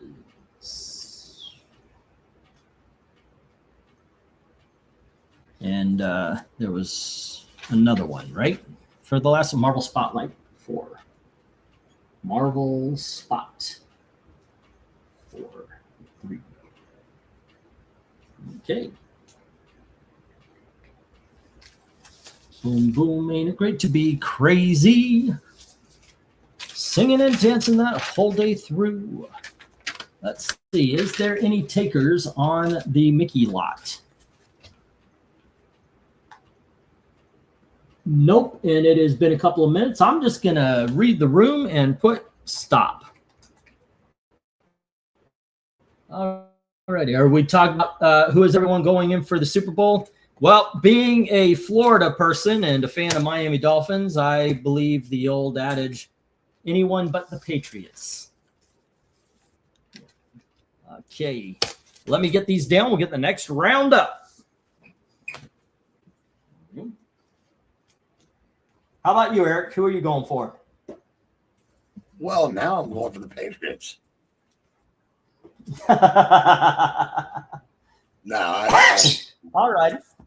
No, I like the idea of a guy that was 21 and 36 in his first 5 years as a starter, going to a team winning 14, getting, basically let go, and he goes to another team and wins 14 again. It's his 5th team. To win a Super Bowl like that would be amazing. On the other hand, if the Patriots win a Super Bowl post Belichick and Brady, the same year that Robert Kraft was once again snubbed from the Hall of Fame, I think that would be pretty cool too, because it also, it's like if you're the rest of that division, your window was open for 6 years, you couldn't get in, and now the Patriots are back. I don't know. I said I'm not going to be upset with either team winning. Okay. Well, just for shits and giggles, we'll do you and me on opposite sides. So there you go. All right, that's in the $5 books we Braves. That's issue number 53. And I will run this over that immaculate spine there. A black cover looking this good, ladies and gentlemen. All righty, next we have Justice League of America 194. And once again, just got to show off how beautiful that book looks. There we go. I think there's a ding right here, though. I'm seeing that. Okay, and then let's see. We have Justice League issue number 216. I'm going to ask Eric, where do you go on this board? And I have a feeling he's going to tell you go for issue number 236 of the Fantastic Four. There you go. Let's see. We have Captain America issue number 352. And we have What If the Hulk had the the brain of Bruce Banner. This is What If number 2. It's red. You can tell when you open it up that it is, as I say, well loved. And then we have issue number 3 in the same condition. It's all together. It's not like ripped or anything like that, but there's just you guys know what I'm talking about. There's just a feel when you pick it up that you can tell it's been read a lot. And I swear to God, that might actually be from my early collection. I used to read the hell out of What If. Issue number 54 of Marvel 2-in-1 with Thing and Deathlock. Great storyline. I got the trade back. Marvel, this might be, this shit. It's kind of a big dog. Okay. First appearance of Red Sonja in Marvel proper. This is Marvel Team Up, Spider-Man, Red Sonja, issue number 79. I've always sold it as a $5 book, and then I looked it up. There you go. And Spider-Man Team Up 107 with Spider-Man She-Hulk. There you go. Bidding begins at $5 each. Okay. Let me see. Go for You're what? wrong, by the way. What? F and G absolutely would be my go-tos on this lot. All righty. You and me are a simpatico. Go for lot. I believe this is lot number 10. Let's say. The number 3 has my favorite Gil Kane art of all times. It is Kane and Jansen. It's so pretty to look at. Which I can't say about issue 2 because it was Herb Trimp, and I'm not a fan. But I love the story in the What If number 2. Oh, I agree with you. Actually, in every way I like 3 over 2, but 2 is still good. I just think that 5. Oh man, that might actually be a fun video to make. Ranking the original What Ifs. If you look, you can actually see what I'm talking about. There's the this should be a big dog. That's why I'm pointing it out. But this is the art Eric's talking about and such. So let me open that up. There you go. So yeah, this is beautiful. It's got a great story to it, kids.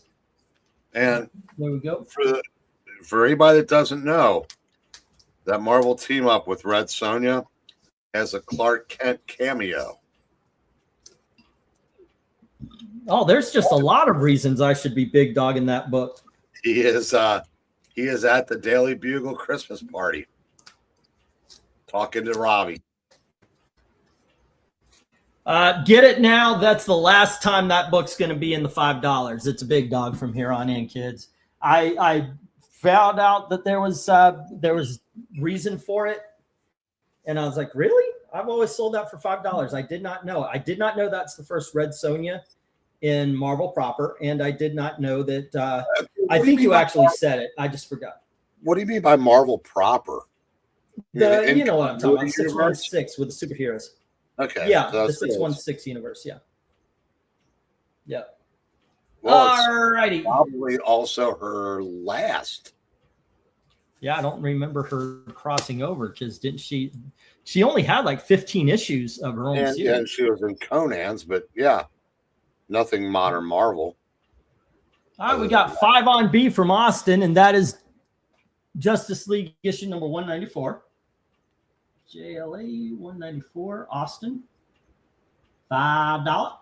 And then we've got Jim with 5 on D and E. All right. And D is the Fantastic Four. Fant 4 236. And Jim says $5. But Mill comes in and says $7. All righty. And then Gil Kane over hold on. Tony Hayes. Tony Hayes comes in. I'm quitting this hobby. Why? What's up? The Marvel Team Up 131. The first White Rabbit Yeah. Wait. It's for 50. Yeah. Yeah. It never went down. It went up because of the movies. Like she was supposed to be in one of the movies and she never was, but the book never went down. Who cares? And the And 141 is up to $1.25. Yeah, that's the first black spy suit, right? Well, yes and no. Same month as Spider-Man 252, and I guess right. whatever. It's the first in Marvel team up. Yeah. That's wow. Tony says 5 on H, which is What If number 2. I'm sorry, no, it's Marvel 2-in-1 issue number 54. M21 54. And I was the Marvel team up. And that is issue number 79. Okay, and then J, Marvel team up, issue number 107. Okay, Tony Hayes, $5. 1, 2, 3, 4. Please. Okay, so what do we got here? Oh, what'd you say? Trying to tell me that Marvel Team Up 15 is $200 because the first appearance of the Orb.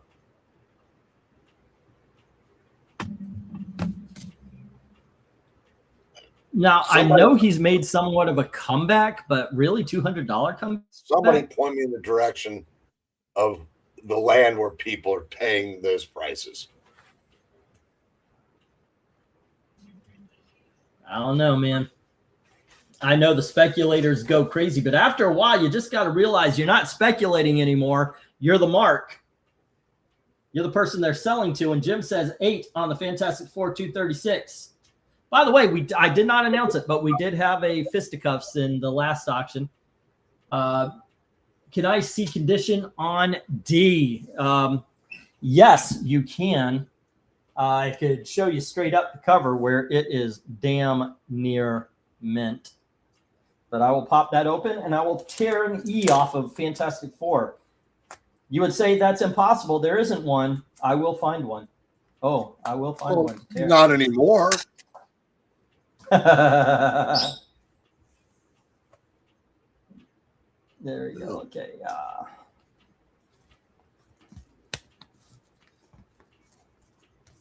Zoinks. Okay. Feast your eyes. Let me see what I see here, ladies and gentlemen. I do not see any pockmarks at all. There is absolutely zero spine ticks. There is sharp corners, bright white colors, a gloss on this thing. Ladies and gentlemen, this is what the crazy kids call slappable. You want to see clean. Look at that. This is a comic book Zach would be so proud of just because how white that back is. There we go. And as we open up, you can see just white, clean pages. There we go. Yeah, I'm going to say this is, if this is slabbed, I think you're in the 9 category. I, of course, don't know what they look at all the time, but this thing is in this is just flat out before the numbers came. We would be calling this near mint. So I'm going to talk like an old man, and I'm just going to say that's near mint.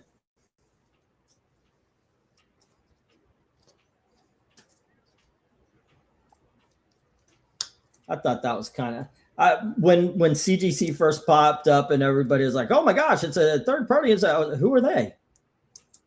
Who the hell are they to say that it's this or that? I mean, you know, they're just collectors, just like you or anybody else. And everybody jumped on it anyway. Like they became immediately the last voice on condition. And then you see that commercial with that little girl. Oh, I've been collecting comics now for 3 years. Oh, what a slap in the face. All right. I will not. I mean, that's one of those things y'all might as well start drinking every time I mention it, because I'm going to mention it every time. All righty. 15 on D, says Mill. Okay, you know this is like an auction house. You put that number, I'm going to put you down for it.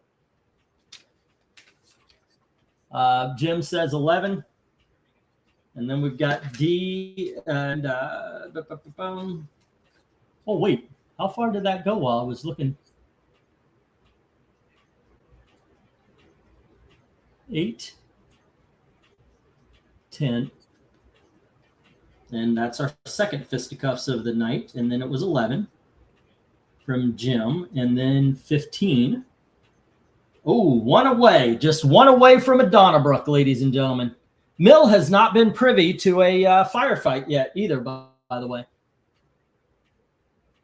Okay, and he also put 6 on H, which is the Marvel 2-in-1 issue number 54. And that was previously in the hands of, where'd it go? No, seriously, I thought I wrote that down. Oh, there it is. Tony Hayes. Mill has it at 6.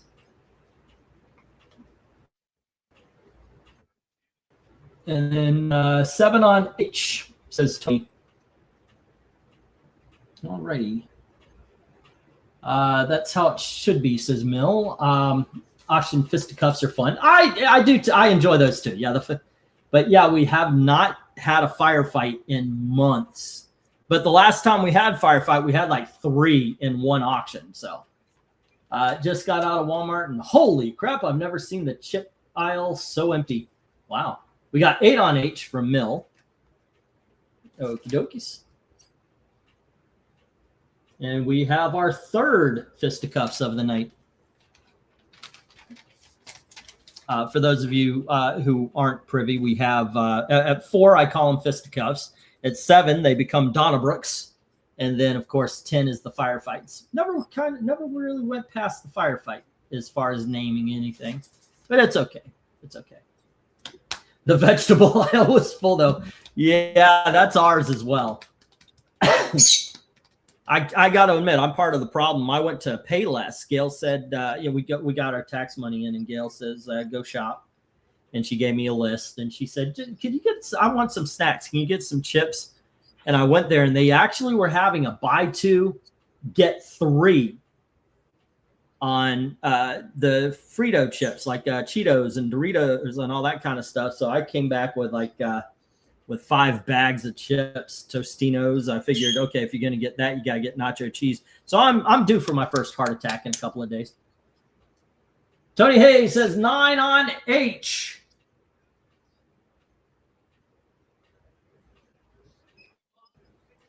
I have to keep prices honest. Can't let these boys just steal stuff, says Mill. And I agree, as he says 10 on H. And we have we got here we go, fellas. Eric and Boyd. Not your cheese. Yeah, nachos are my weakness. I like to make my own cheese dip. Not out of Velveeta. I think that's too cheddary. It's the Campbell's soup. And then I just kind of spice it up the way I like. And we are at our first Donnybrook of the evening, ladies and gentlemen, as Tony Hayes puts 11 on H. A Donnybrook confirmed, says Eric and Boyd.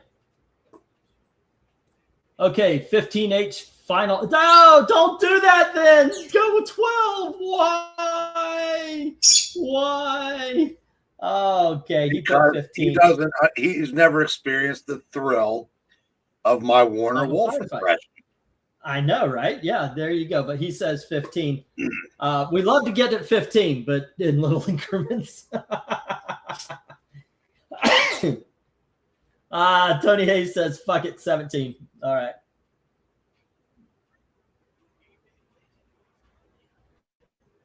Will he up it to 18, ladies and gentlemen? Will we see 18?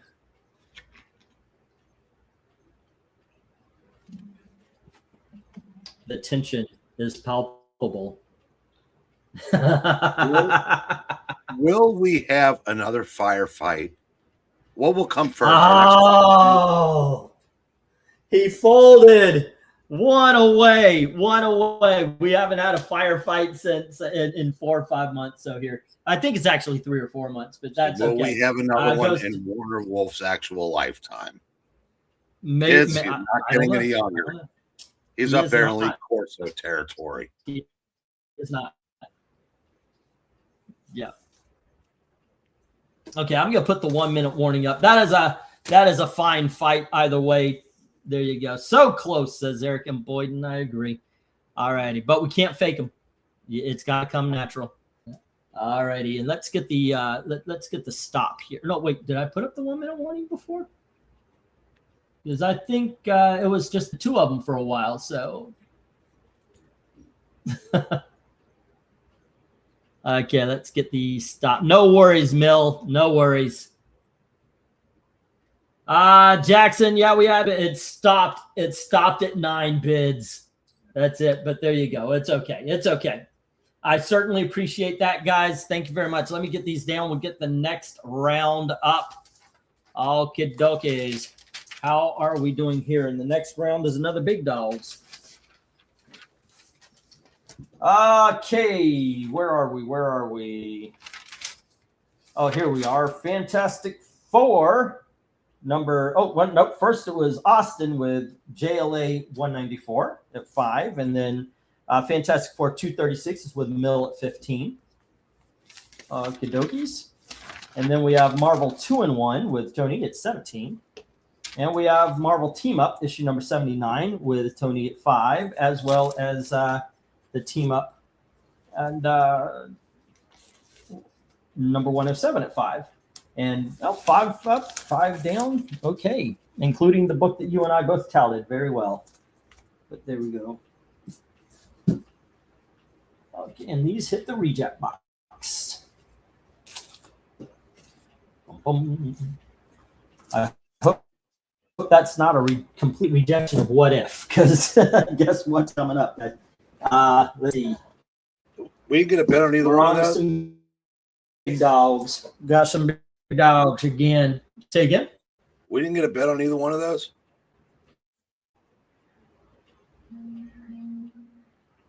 Yeah, neither one got a bid. Let me recheck just in case, because sometimes That's 15 on that's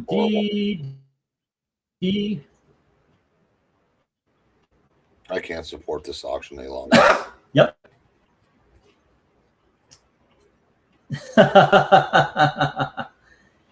Tony Hayes says it was fun. Please send it to Mill for safekeeping for now. I'll get it from him a later date.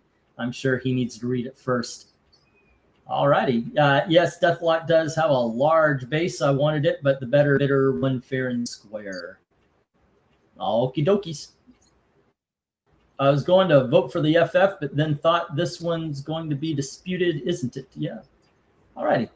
Here we go. Let's get the next. Oh, I need to get Clifford out of the doghouse. There you go. Okay, first up.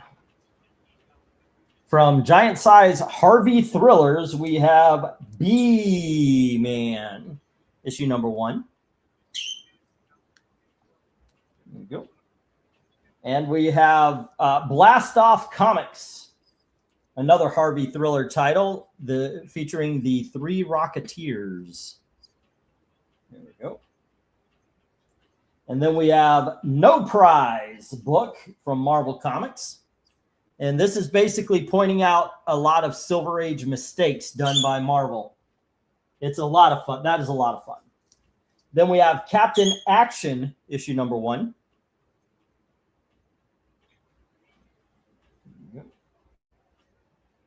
And we have Everybody's Kung Fu Fighter number 1.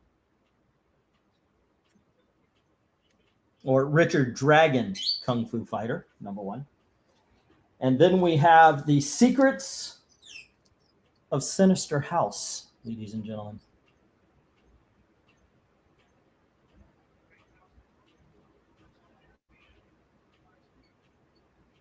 There we go.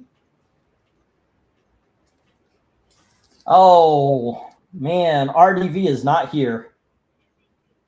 Ladies and gentlemen, I would like to introduce you to a very, very fat fury by the name of Herbie. This is issue number 12.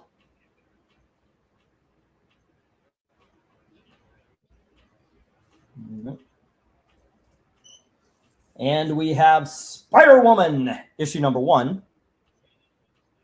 And once again, I would call this near mint.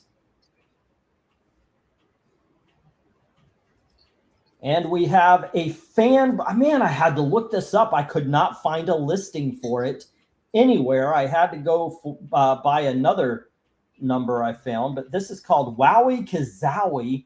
It is it's a fan mag that was created in I want to say the late 70s, early 80s. It's rare. Go figure. Like I said, I had a hard time looking up just finding what it was.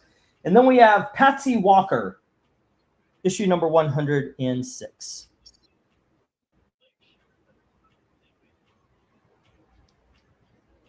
All righty. Now, this is probably about a 2 or a 3.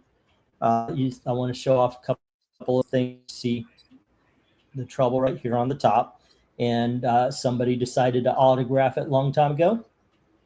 All righty. Just to show off a few of the reasons why it is a low grade. Okay.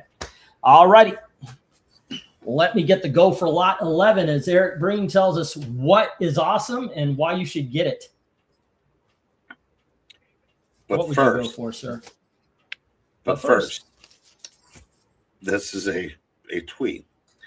If football didn't exist, this would be a way cooler tweet.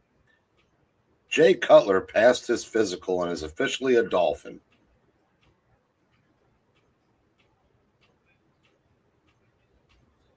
Okay. You don't think that's funny? I'm sorry, I don't get it. Well, I mean, yeah, I guess he's officially a Dolphin. Football didn't exist. Yeah, he's an actual fish. Right. All right. All right. Freaking heathens. Excuse me. There's a couple things up here I've never seen before. Whatever that Three Rocketeers is, never seen that before in my life. Me neither until I got it. That Wowie, because is that a Don Newton cover? I don't know. I can't look up any information on it, dude. It says WAB plus Della Rosa, and then right here it just says Shazam. WAB plus SDE La Rosa is what it says on the cover. Interesting.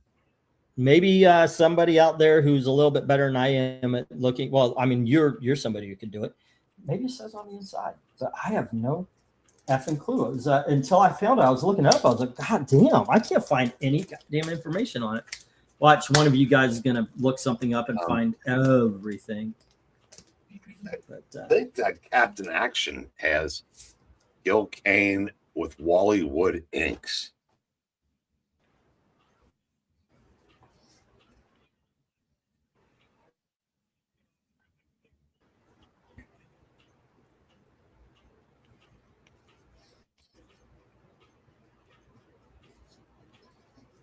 let's see what it says here. Contributors: Marilyn Bethke, Willie Blyberg, Peter Botsis, Gene Day, Sam De La Rosa, which I guess is the cover, Mark Grunwald, Jim Hanley, Gar Haywood, Fred Himbeck, Larry Houston, Dennis Jensen, Gil Kane. Yep, we just saw that art. Carl Kessel, Frank Levis, Mike McLean, Dean Mullaney, Bill Neville, Jerry Ordway, Charlie Parker, Gene Phillips, Rob Phipps, Carl Taylor, Kim Thompson, and Billy Wu.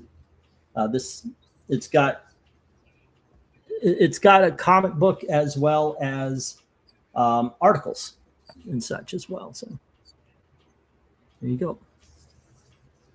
But yeah, I looked around for this, and it was something.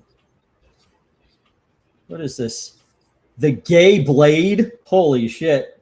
Concept, plot assist, John Wilburn, inks Dennis Jensen, Mark Grinwald. Okay, so Mark Grinwald came up with this.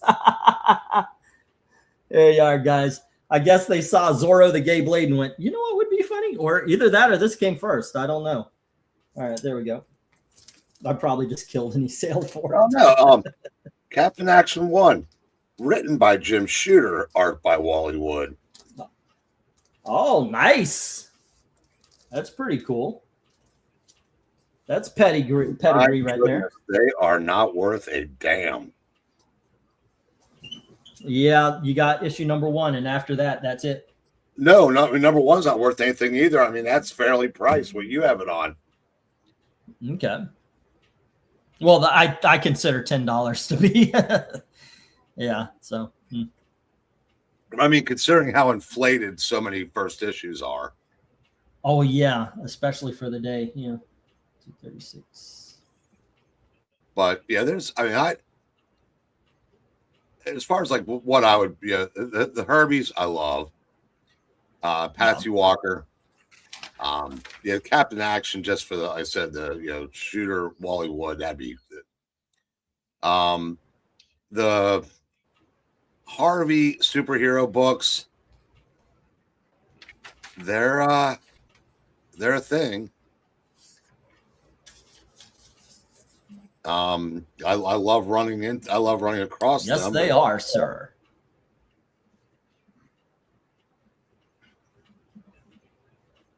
But there's a lot of good stuff. Yeah, obviously the Spider Woman. Well, Richard Dragon. There's no really. Yeah, obviously I want to. Wrong answers here.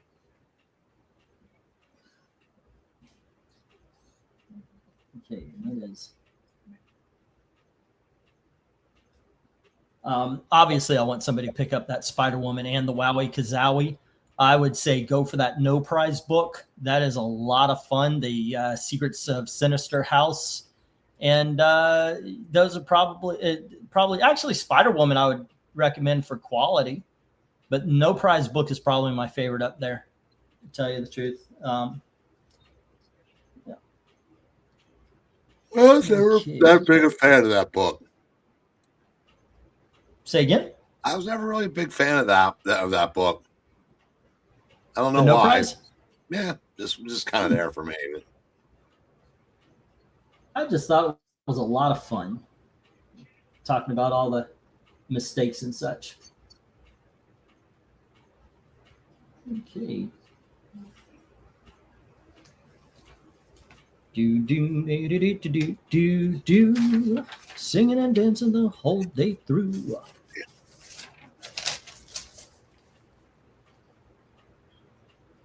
The model for Austin at $5, and then the last one I gotta find Jim's page. What did I just? Nope. Sea Devils and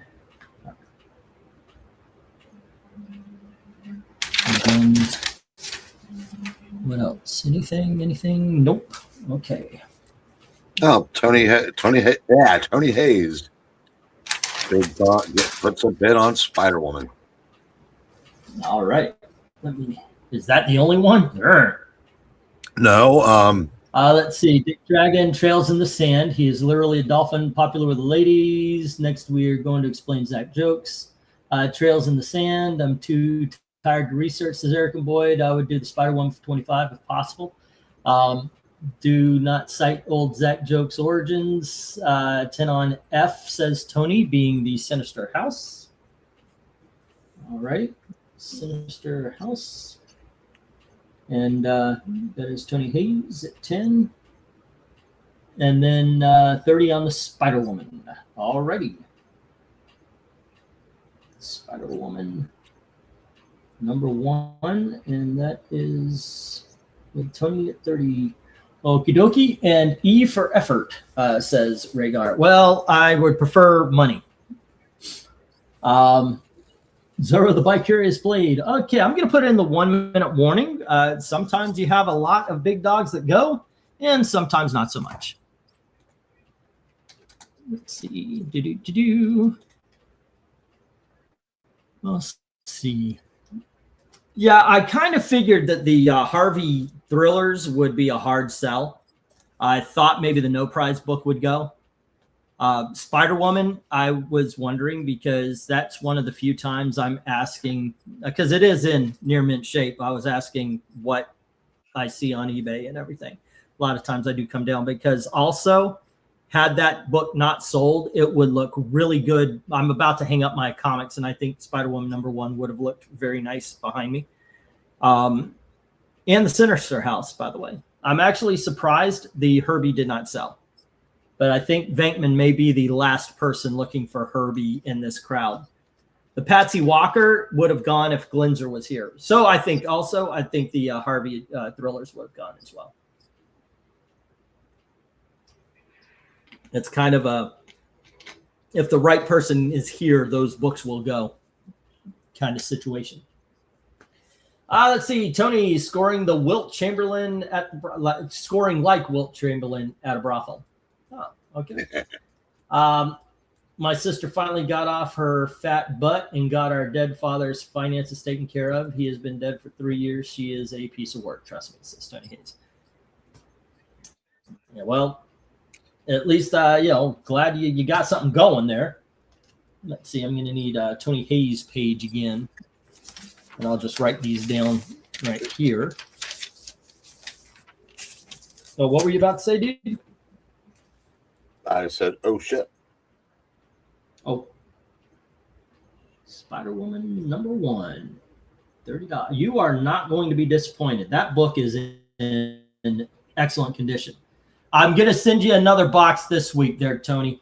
I'm not 100% sure it covers everything because there's a lot of books, but it'll cover most of it. And let's see. It was also Sinister House. Okay, and that was 10. That's 59. All right. I just need to be selective, says Jim. Well, you know what? You weren't so much less. I appreciate what you do, sir. All right. What you can do is very appreciated. All righty. And let's get these down. Let me get the stop, and we'll get these down. We'll get the next round up, which I believe we're back to some $5 books. As we go to lot number, it's lot number 11, right? 2, 4, 5. I think we're actually beyond. Or the last one was 11. I think this is 12 we're coming up on. All right. I'm not going to send that out just yet, but I've got it going, and we will move Clifford out of here. Get that $5 again. Oh, actually, no, we're not. So these aren't $5. I'll put Clifford back up, but let me go through these. Tony Hayes has the Sinister House and the Spider Woman. Excuse me. Everything else hits the reject box.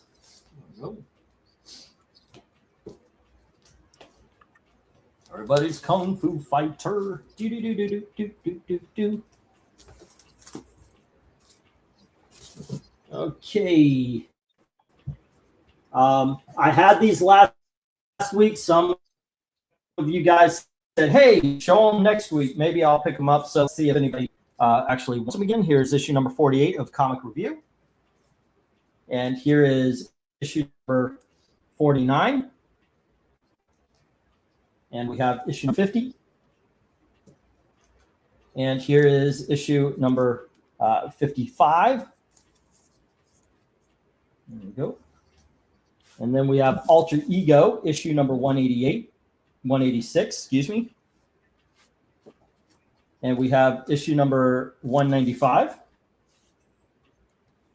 And we have Back Issue Magazine, issue number 126. And Back Issue Magazine, issue number 146. Bidding begins at $8 each as soon as we go for lot 12.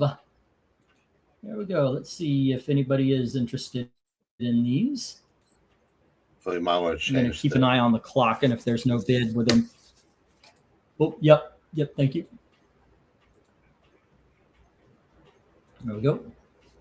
And if there's no response in a minute or so, we'll come down with these. And I've got another lot of magazines we'll take a look at right after. So which one would you go for? Like, what looks interesting? Like, you want to read the articles and the comics and all that kind of stuff that's in there. I really like the alter ego, the Neil Adams issue.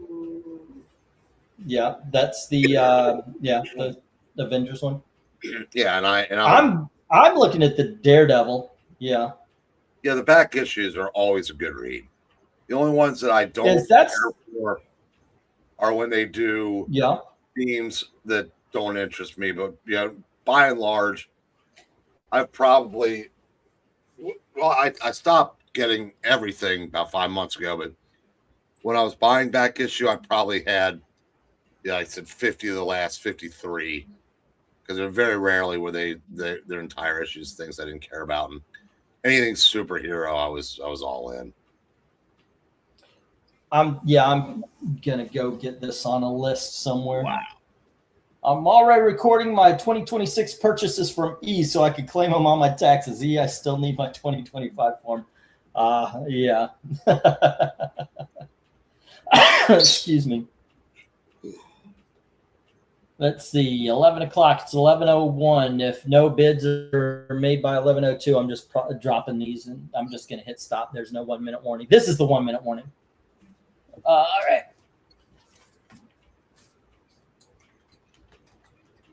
Bum bum. All righty, 1 min warning, and then I'll pull up the new magazines, and if we'll move on from there. The comic reviews are actual. It's an actual comic book. It's a collection of comic book stories, and they look fun as heck. Just by the cover alone, I would grab that Joker or the Phantom. As far as it would be alter ego as the Avengers one, same as you, but the Daredevil, that just appeals to me just by the cover alone. And it says it's got a Tim Sale retrospect, so. Ask Englentine for the business expenses tally as his 2025 under the bridge earnings are tax deductible. Right. Not to mention all the deposits we make at the sperm bank. I think Trump said no tax on comic books. Wouldn't that be nice? All right, let's get the stop. There we go. And we'll get these down. We'll get the next round up. Tis what tis, ladies and gentlemen. All righty, here we go. I'll tell you what, if you are interested in these, and I don't have them up, just say, hey, about those alter egos or those back issues or the comic reviews, just mention them, and I'll get them for you on future options. Alrighty. But for now, we've got Marvel magazine, Marvel preview. Paradox, ladies and gentlemen. All right, and then we have Savage Sword of Conan, and this is issue number 112.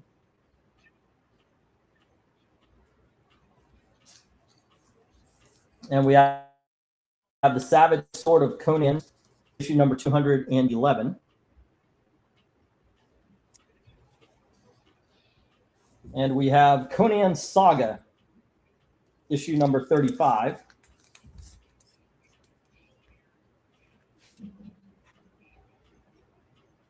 Oh, I think these should actually be on the bottom row. It's got all the cheesecake. And we have Conan Saga, issue number 36. And for all of you who like your Williams's Remo style, here is The Destroyer, issue number 5.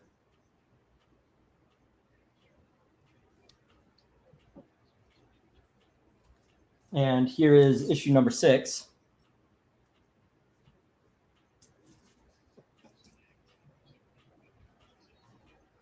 And issue number 2. All righty. Now we're going to start the bids $8 and then $6. Let's say 5 on the Destroyers. There you go. Okie dokies. Let me get the go for lot 13. Go for lot 13. Here we go, guys. Yeah, I'll be back in a couple minutes. Tony mentioned to send a book my way. Yeah.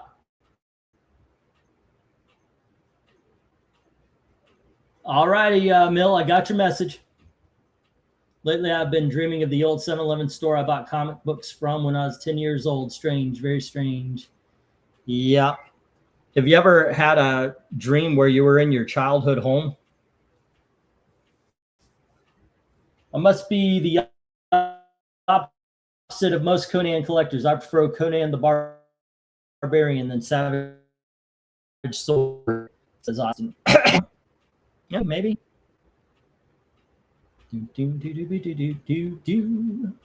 Let's see. Are there any Conan or Remo Williams? Jim Sorensen says 15 for the Destroyers.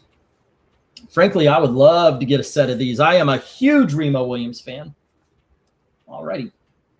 A Destroyer magazine. I'm just going to say magazine lot for that. And it'll be Jim at 15. Let's see. I first bought mine from a corner drugstore, says Mill. Beetle Bailey was my go-to. I think I was 7 years old. I loved Beetle Bailey back in the day. It's funny. I have dreams where I'm in somebody else's childhood home. That is, are you sure you're not actually in somebody else's home looking at their children? Because you may want to work on some stuff. It's one of those, you think it's innocent. Oh, I'm dreaming. And then somebody discovers you and you're dead.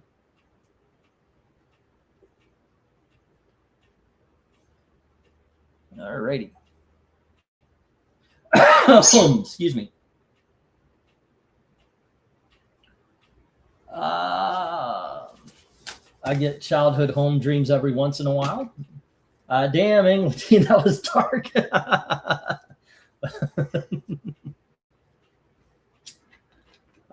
Goodness. Okay, I'm going to get the 1 minute warning here. So far, no love for the Conan. Jim has the Destroyer mags.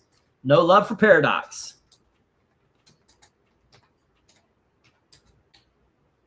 Zoinks.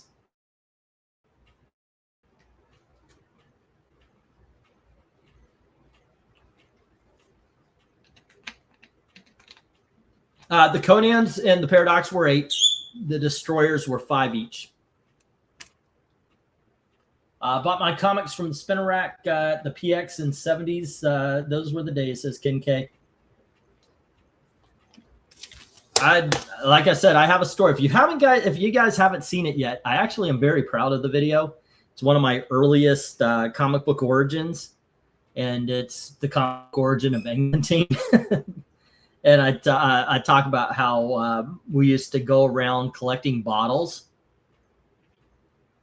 so we could buy comic books and stuff. And I actually found, I saw at the back of a building, and I swear to God, my child brain did not put this together, but I found in the back of a building just a big ass ton, so many fucking bottles. And at the time, you could trade them for 10 cents each. And me and my friend, we gathered all of them. And then we walked to the store, which really was not very far considering the bottles were at the back of the store. And we just walked around and sold them the bottles they had already bought. Yeah. I ended up getting a whole bunch of comic books with that. All right, let's get the stop. The Conans come down, and Jim has the Destroyer mags. The flea markets were great back then, buying old comics. Yeah. Yeah, I decided never to sell at flea markets because it's something when you know what you got and everybody else doesn't, and they want to buy really good comics for shit. Jim has the Destroyer mags. Okay. And the rest hit the rejects. Oh, God dang it. God dang it. Oh my God. Jesus, Lord in heaven.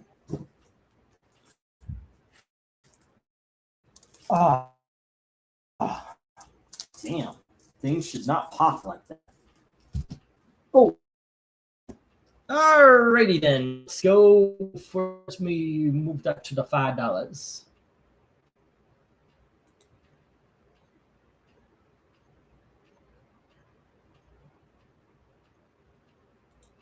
There we go. Did you get slipped on an onion? No. The entirety of my right side is fucked up right now. I used to buy baseball cards, Beetle Baileys, and even some Charlie's Angels and Welcome Back cards. Oh, I used to love those too, Mill. You just get any kind of trading card like that. The Jaws trading cards were what I was really trying to put a set together of. The flea markets were great back then. Yes, the market of fleas. Yep. All right, let me get these next ones up. 1, 2, 3, 4, 5, 6, 7. Guys, just one. Oh, so this one. 1, 2. 1, 2, 3, 4, 5. 1, 2, 3, 4. Ooh, okay. I guess so. All righty. Looks like I am missing a book. Oh, I know what I'll do. All right.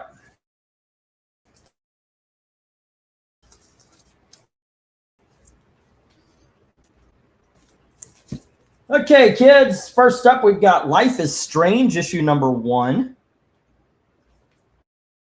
And then we have Classics Illustrated, The Count of Monte Cristo. There we go. Let's see, Universal Soldier issue number 1 with a working hologram. As you can see, sometimes when it ages out, the holograms stop. That one's still going.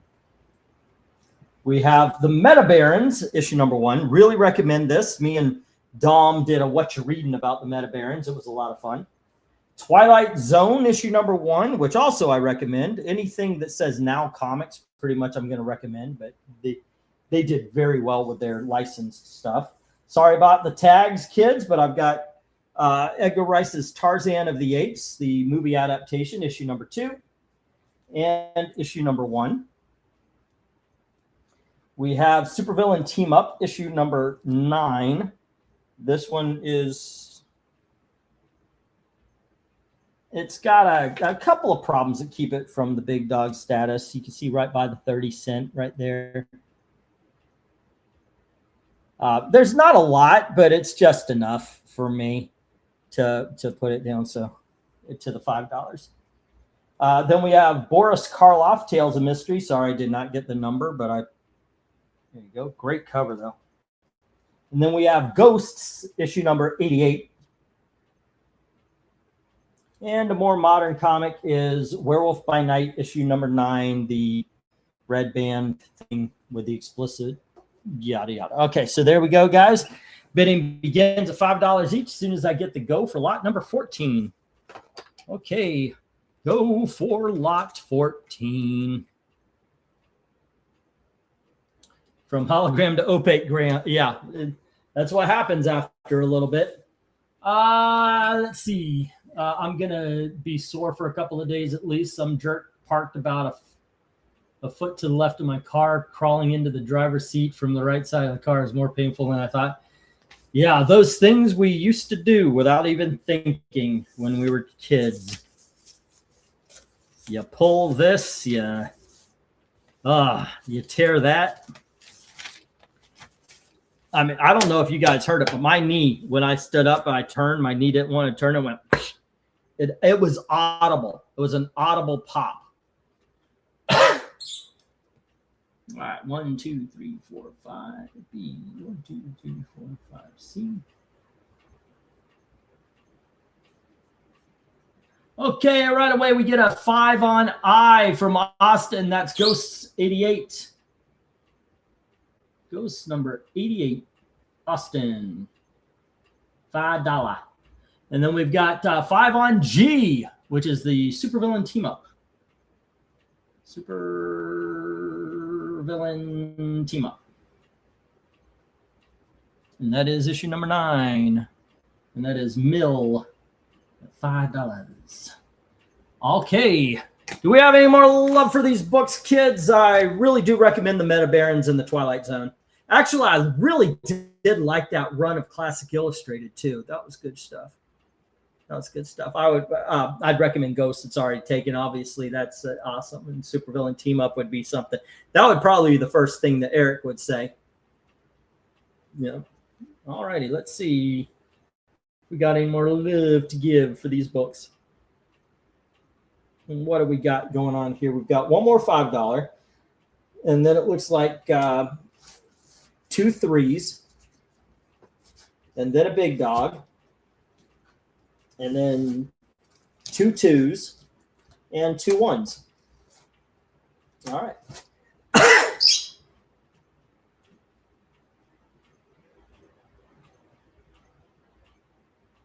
I'm getting off cheap tonight.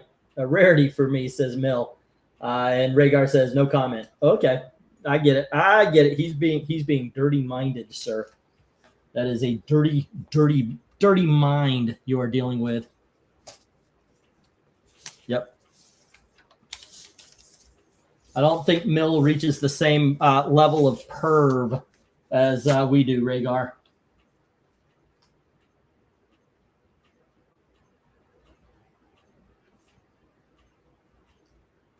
Alrighty.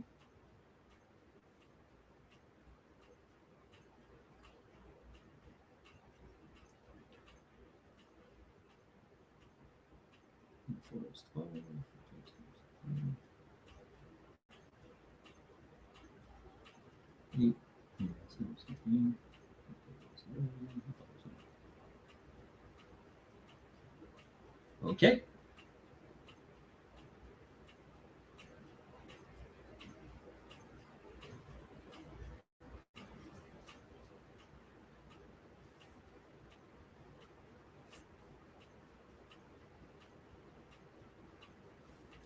Sorry for the silence. I'm doing math.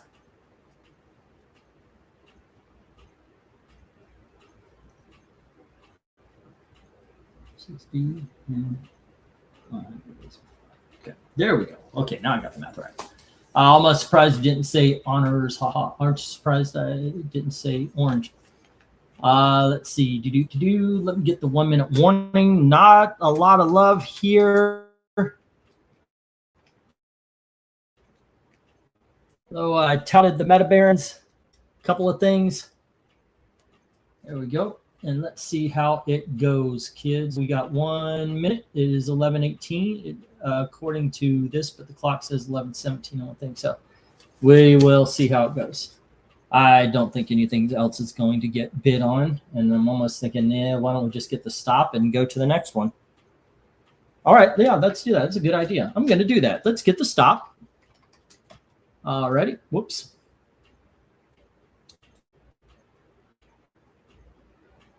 Let's go with the stop. And once again, the supervillain team up goes to Mill, and the ghosts go to Austin, and everything else hits the reject box.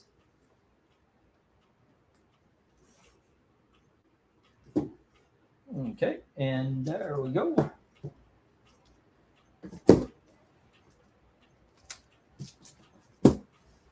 All right.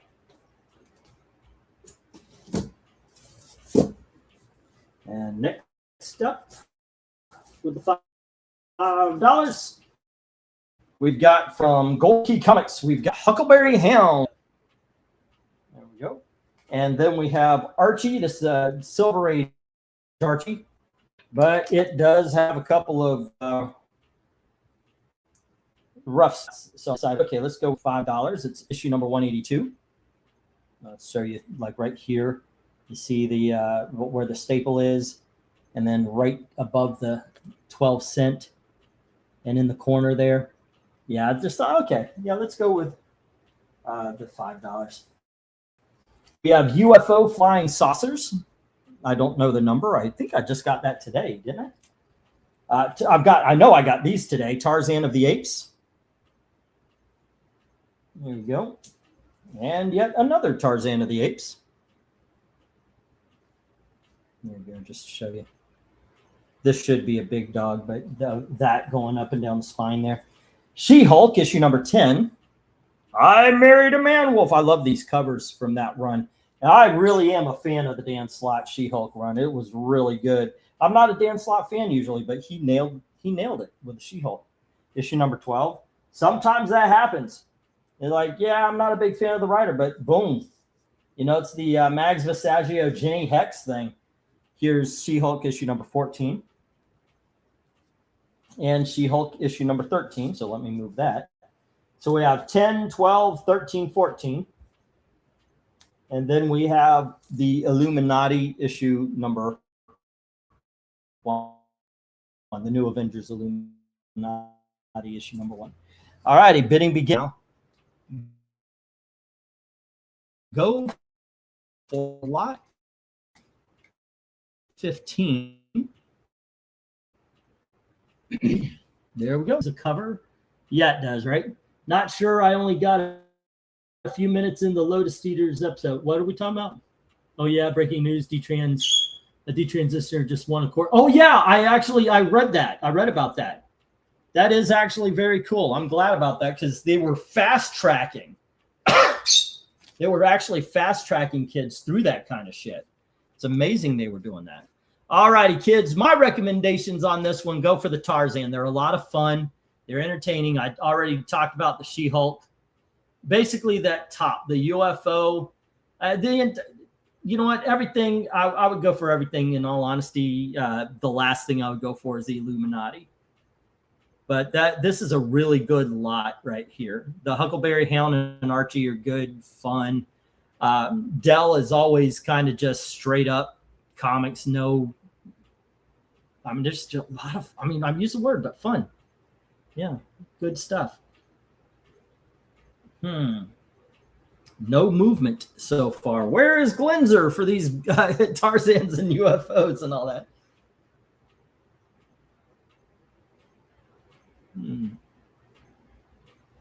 This is what is up his alley.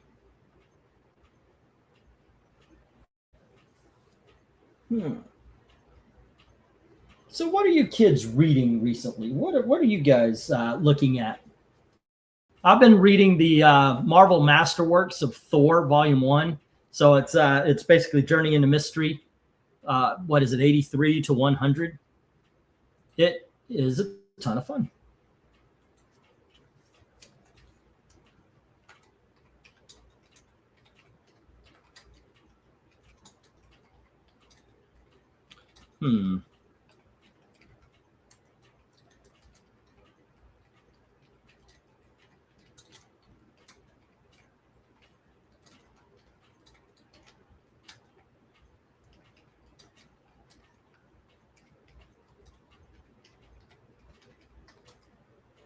Let's see. No. What's She-Hulk comics or She-Hulk TV show? I asked because I have no idea about either. Oh, the She-Hulk comics. Definitely. They say that it's based on the John Byrne. Nope, it was Dan Slott they're taking off of. But the comics do it so much better. I remember first hearing about transgenderism in 9th grade. There was a lot about 70 genders. You know, it wasn't a thing when I was a kid or a teenager or in my 20s or my 30s. I didn't hear much about it in my 40s either. So it really was just now. Okay, let's see. Well, it looks like there's no interest. So I will put a stop and we'll get these down and we'll get the next round up. And the next round is the $3 books. I think this might be the first full lot that hits the ground. Huh. Well, in all honesty, I mean, you know, it's sad that there aren't any bids, but it's nice that this is the only, so far it's the only one. Hopefully it is the only one. But there we go. Yeah, an entire lot.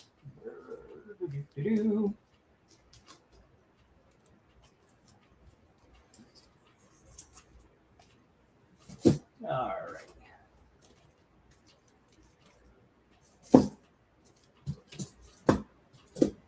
Okie dokies. Let's go to the $3 books. There's a video out there with somebody. He was a black officer and started calling. Yeah, I heard that very boldly too. But it's where's my leftist? Because I'm about to say so. Where's Vincent? I'm about to say something, but I'm sorry, but I've been calling it out that the Democrats are far more racist. They call, but this is something they always do. This is on a whole. I'm sure there's individuals out there that don't do things like this, but the Democrats, just to believe what they believe and hunt for what they hunt, have to be far more racist than any Republican. I mean, they're freaking, oh, we can't get voter ID laws because black people can't get IDs. I don't think they mean American black people. I think they mean it's hard for us to get the illegal immigrants, the illegal aliens. Excuse me, I didn't mean to say immigrant. I think that's what they mean when they say that shit. I don't know, but that's just me on my soapbox today. Let's get some books up. This is issue number 259. There we go. And we've got Betty and Veronica, issue number 262.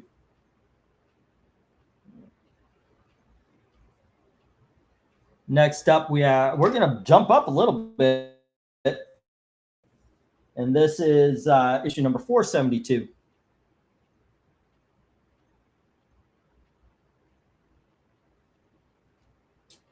And then we have issue number 62 of Betty and Me.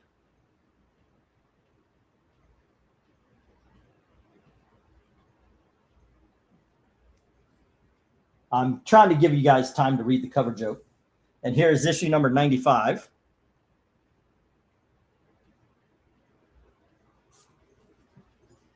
And we have Betty and Me, issue number 142.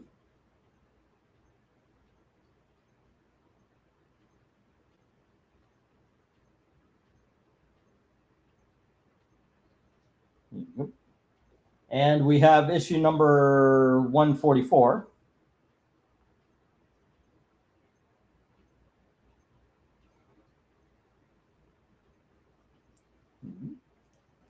And we have issue number 145.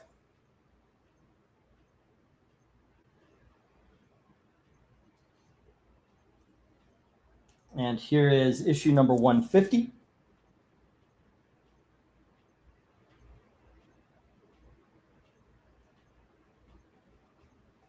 And finally, we have issue number 162. There we go. All righty, bidding begins at $3 each. I will get the go for lot number 16. Go for lot 16, $3. Michael Taylor, no, the UFO book did not sell. I had to stop watching them. Some of the implications, some of their hosts make me rub the wrong way. It did not. I like E because he tells it like it is. God bless, says Tony Hayes. I don't believe UFO sold. That's true. Book I, 1/2 turn, and that's ankle broken. Go for it. Oh, okay. I see. Oh, yeah, with the Betty and Me. Get a hold of yourself. I'd rather get a hold of my, get a grip on my opponent, and he's getting his ass whipped. Do you want the UFO book there, Michael Taylor? Should I make a Michael Taylor page? We get a bid from Jim of ABC and D, the Betty and Veronicas and the first of the Betty and Me's. Okay. Betty and Veronica. B and V. And B and V, and then 1, 2, 3, 4, 5. Betty and Me. Alrighty. If possible, condition on the UFO. I'm thinking 5-ish. I mean, if you're doing the numbers, we would call it fine, maybe very fine. Back in the day when we were saying words. Yeah, it's got its moments. It does have a bend right here. Okay. I think it's worth a 5. There you go. But yeah, let's say 4.55.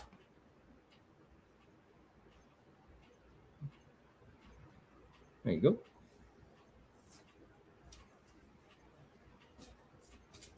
Oof.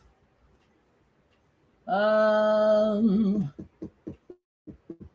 let me get those numbers for Jim. As we now have Betty and me from E to J still up in the air, ladies and gentlemen. All right.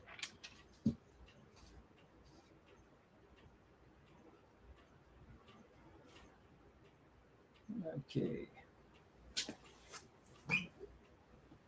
And it was A, B, C, and D. So it is 259, 262, 472, and 62. Why did I say the Betty and me? I don't know. I guess I got a little bit ahead of myself, though. Oh, no, that is it. The last one is a Betty and me. Okay. What was it? 259, 262. Alrighty. 259, 262.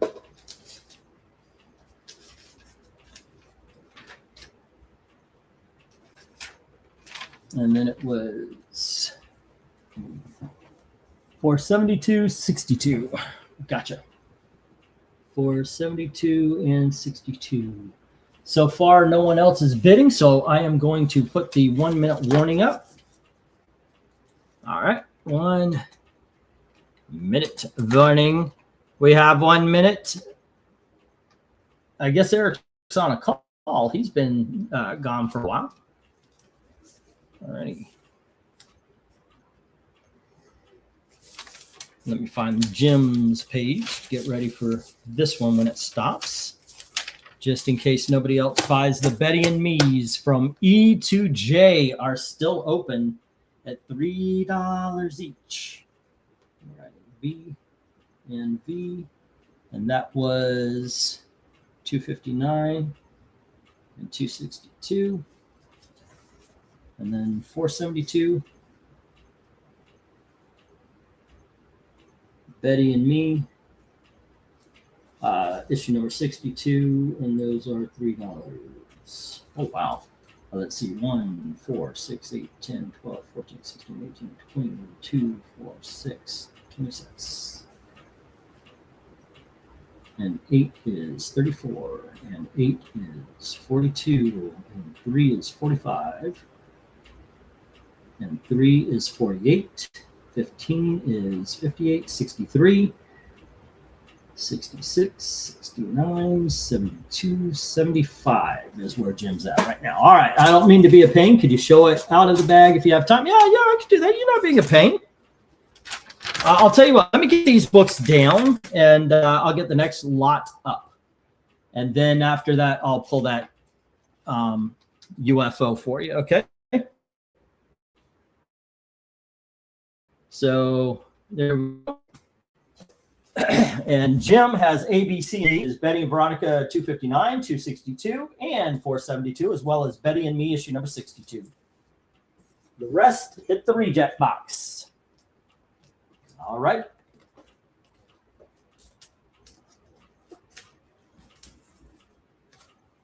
There you go. And here we go. Last of the $3 lots, and we've got Big Dog lot, the last of the Big Dog lots after this one. Adventure Comics, issue number 478, ladies and gentlemen, starring Aquaman. And then we have The Karate Kid, issue what looks like 12. There we go. And we have Marvel Team Up, issue number 85, with Shang-Chi, Black Widow, and Nick Fury being the team ups. We also have issue number 88. And here is issue number 140 of Marvel Team Up. For the bottom row, we've got Cobra, issue number 4. And here is Cobra, issue number 5. And Cobra, issue number 6. And Cobra, issue number 7. And then we have Kung Fu Fighter, issue number 6. Bidding begins at $3 each as soon as I get the go for lot number 17. All righty, go for lot 17. Okay. Oh, we got a late. This puts the big dog really late at night. It's almost midnight, and that's going to be the next one. The Batman Scarecrow did not sell, Michael Taylor.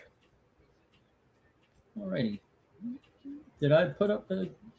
Yes, I did. And Austin says 3 on E. Marvel Team Up 140. Right, 1, 2, 3, 4, 5. Hey, how you doing, sir? Much better. Cool. Okay. Glad to hear it. So where do you go on this board? This board is perfect. Yeah, this is a take it all. I have everything on this board. Ooh. Cobra didn't really, I mean, it was more of a Marvel type book than DC, honestly. Yeah. Yeah, it's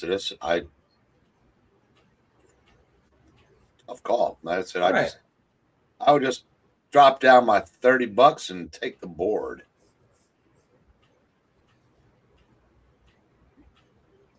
Well, Jim almost did. He's got BF, G, H, and I. Right now, here you go, Michael Taylor. You see it? There's a little browning on the staples right here, and you got a spine tick 2, 3, 4, 5, 6 spine ticks as we go up. That we can see. Alrighty, it looks like it could use a dusting. There is a dent right here, a chip right here. Alrighty, and there is some staining on the back, and by that I mean, yeah, some you can see right across. Okay. Boom, boom. Staples are in good and tight. Pages are nice and white. There you go. And the inside, you can see the cover's not coming apart or anything. And yeah, the colors are bright and everything. The worst thing I would put in is this right here. All right. Okay. BFG, H, and I going for the Cobras and the Karate Kid. Do we have love for the Marvel team-ups with Invisible Girl and Shang-Chi, Black Widow, and Nick Fury? Also, there's an Aquaman up there for people to love and have and hold. Okay, let's see. That's the first time I've ever heard a comic books described in such a creepy fashion. To have and hold. For richer, for poor. Till death do you part. Yes. 1, 2, 3, 4, 5. E would be Cobra. What's that? Issue number 4, 5, 6, and 7.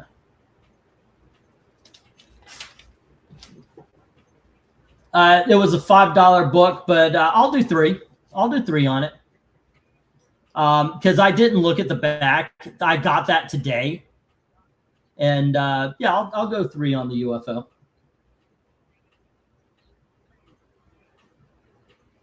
Let's see. Cobra 5. 1, 2, 3, 4. Cobra 6. Cobra 7. All righty.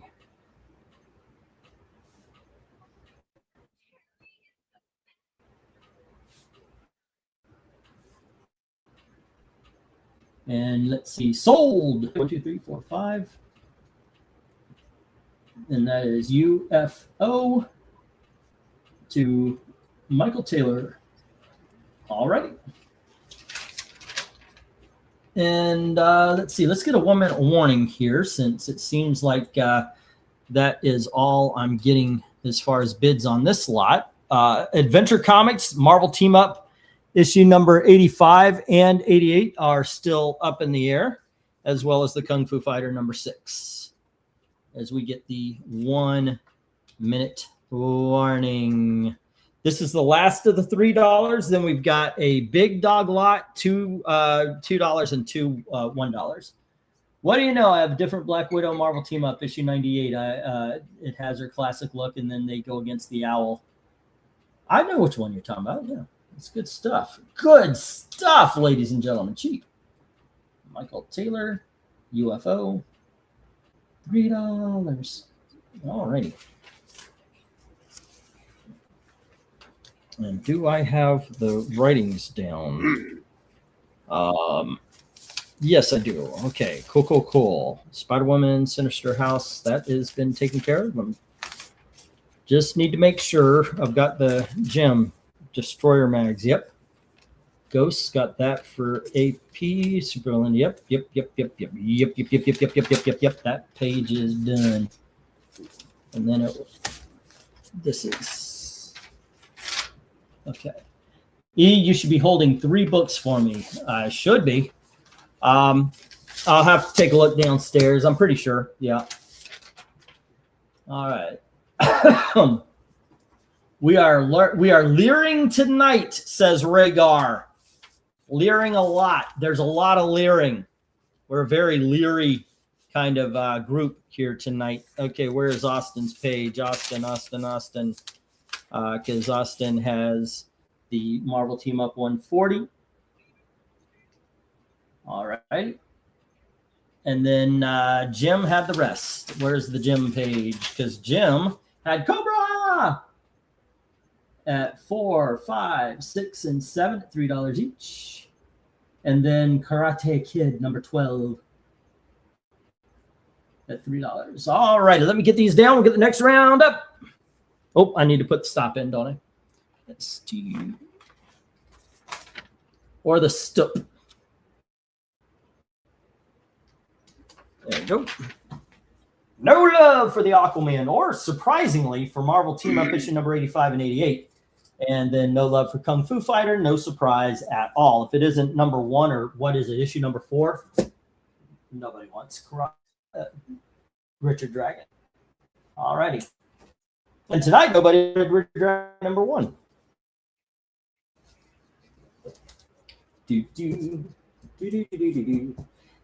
Is that the weakest series to have a big dog in it?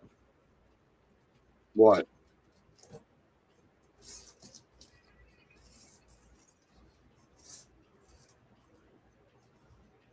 Richard Dragon, Kung Fu Fighter.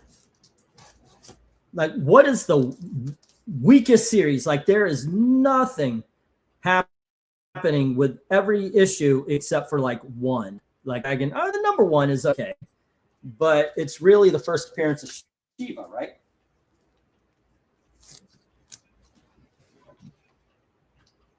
Okay. But is there a weaker series with as big of a comic as that? All right, kids. First up, we have the Hairology. This is a Kickstarter comic book. It does have a metal cover. I kid you not. There you go. And then we have the other one, which was the Smoke Weed, See the Future. There you go, trade paperback. And then we have The Joker, issues 1 through 9. That's the entire published series. And we have Man-Eating Cow. I think that's volume 1. I don't know which. Well, it says Man-Eating Cow Bonanza. It might be collection. Then we have, I'm going to put up a regular comic book on this one. We have Thor and the Incredible Hercules one-shot. Encyclopedia Mythology something or other. There we go. And we also have Rival, issue number 1. Apparently it was a TV show, you guys told me. And we have Black Panther, issue number 23. Frankly, I didn't write it down, and I forgot what made this one special. So I would have to look it up again. And then we have the Squadron Supreme trade paperback. This is 1 through 12 of the mini-series. If you have not read it, This is awesome. This book usually is $35. It's a great deal at $20. Get this book if you have not read that story. Even if you have and you don't own a trade, you know that's awesome.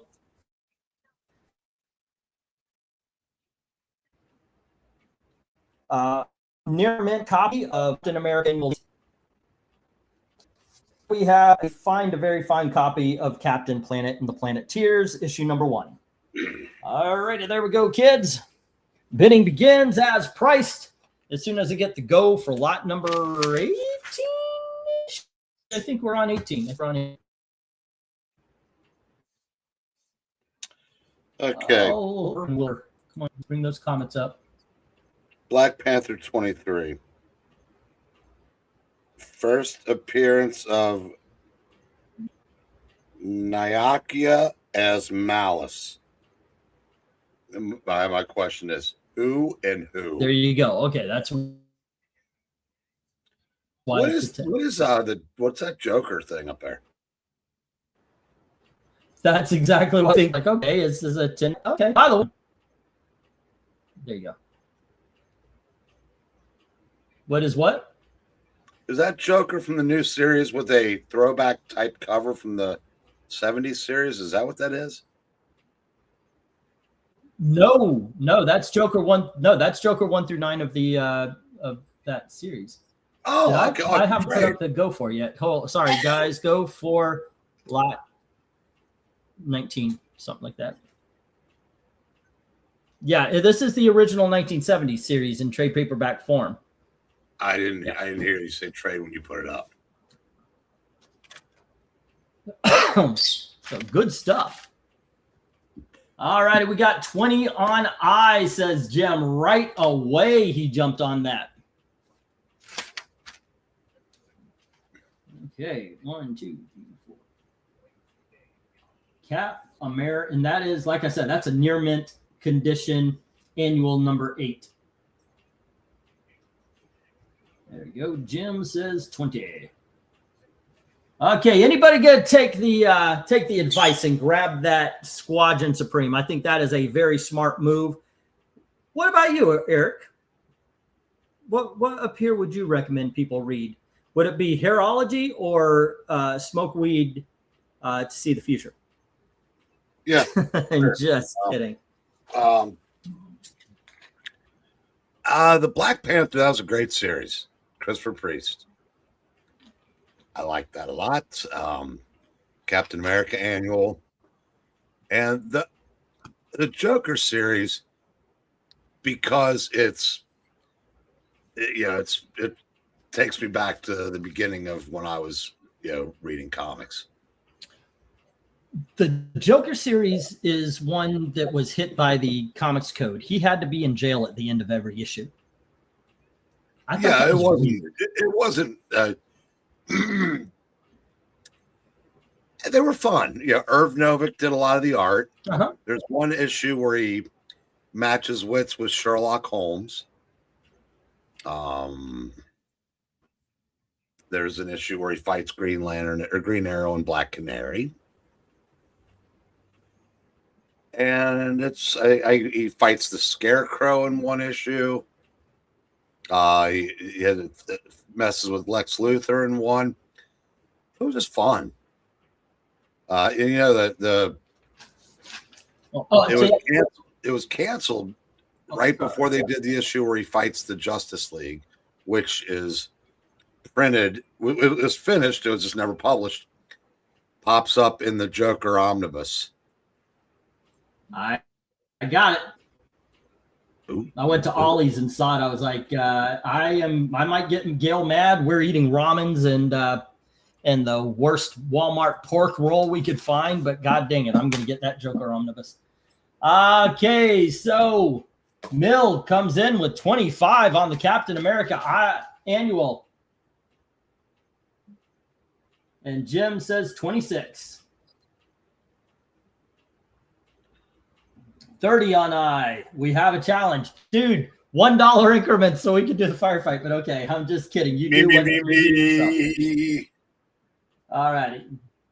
Well, we got 30 on the Captain America annual. I'm having a stroke. I, as a must-have, guys, I have the poster from 1984 in my hands. All right. E, I think you should keep that weed issue. I'm sure it takes you back to good times. I'm not a drug user. I never have been.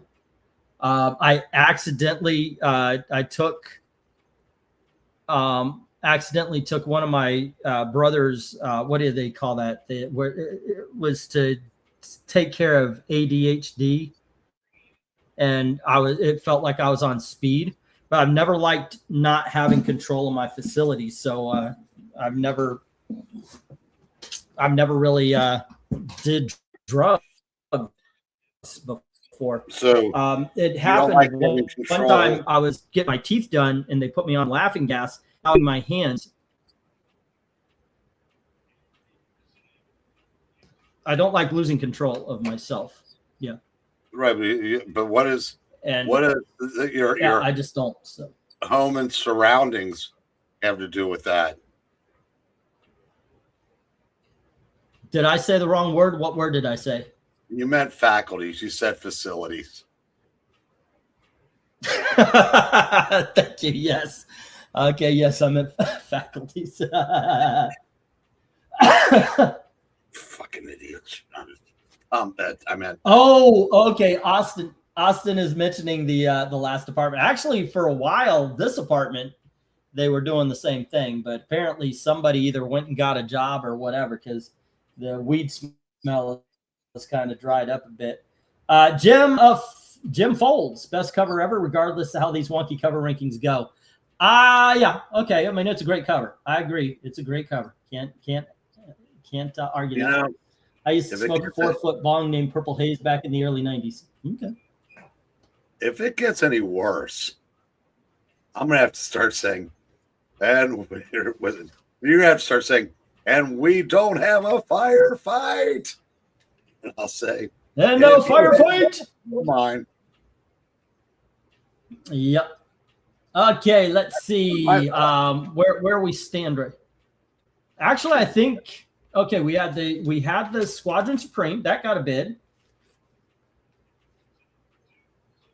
Where did I even write that down? Yeah, I did. Okay, Squadron Supreme is with Tony, and right now Mill has the Captain America annual at 30. Sorry, Jim, I really wanted it. If you can find another, please put it up so Jim can win. I think Jim got a lesser copy last week. But yes, if I could find another $20 bill in the shape of a Captain America annual number 8, yes, I will most definitely get it. Don't do recreational drugs, but I am completely fine with losing control in preparation and after a surgery. Yeah, they put me out for my. I had to get a couple of teeth pulled. And they put me out, and Gail said I was really loopy. Like they helped me. They had to walk me to the car, and apparently I hugged the nurse and told her thank you. I didn't know I did that. But then from what I've seen, that's not an uncommon thing to happen with the nurses. Okay, so I'm going to get the 1-minute warning, but that's just to give myself time to write these down on Mill and Tony's pages. So far, there's no love outside of Squadron Supreme or the Captain America. Hey, kids, look, Captain Planet, isn't that your childhood? Or the Joker series, which we have been saying is pretty cool? Pick up those. All righty. I need Mill and Tony Hayes. Mill.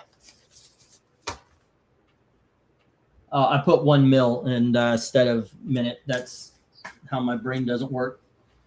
Let's see. Cap Amer annual. And that is number 8. $30. And that is down to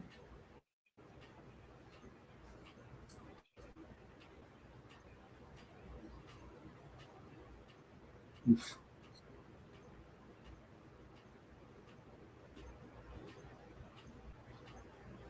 Okay. Is C a book or is it a series of single books? It's a trade paperback. It's the trade paperback. It collects the entire 1970s series, the Joker series. See right down there, it says what issues are in it. Joker 1 through 9. So yeah, it's a trade paperback that collects the 9-issue Joker series from the 1970s. I never tried it until FMithera found out I don't like it all. It gives me a headache. It makes me feel weird. I hate the smell of pot. So you guys know I have documented how bad I think the smell of pot is. You walk around saying, no, no, no, no, I don't smoke no more. You tired of waking up. Oh, I don't. What is that from? I can't remember the next line. No, thank you, please. It only makes me sneeze. I can't remember the next line, but I can't remember what that's from. It's got to be an old hippie in the chat that can tell me. That sounds so familiar. Well, yeah, I actually had the right key, but I can't remember what it is. I don't think it was Cheech and Chong, but they were trying to sound like him. Yeah. Okay. And I'm going to get the stop here. And as it stands, what the hell happened? What just happened? Okay. As it stands, Tony has the Squadron Supreme and Mill has the Captain America Annual. Everything else is hitting the reject box. Harry Neeson is what Jackson Raker is saying. Yeah, thank you, Jackson.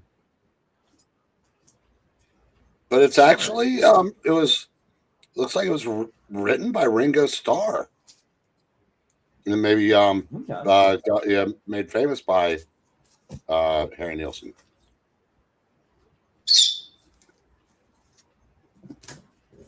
Okie dokies, get these to the good box.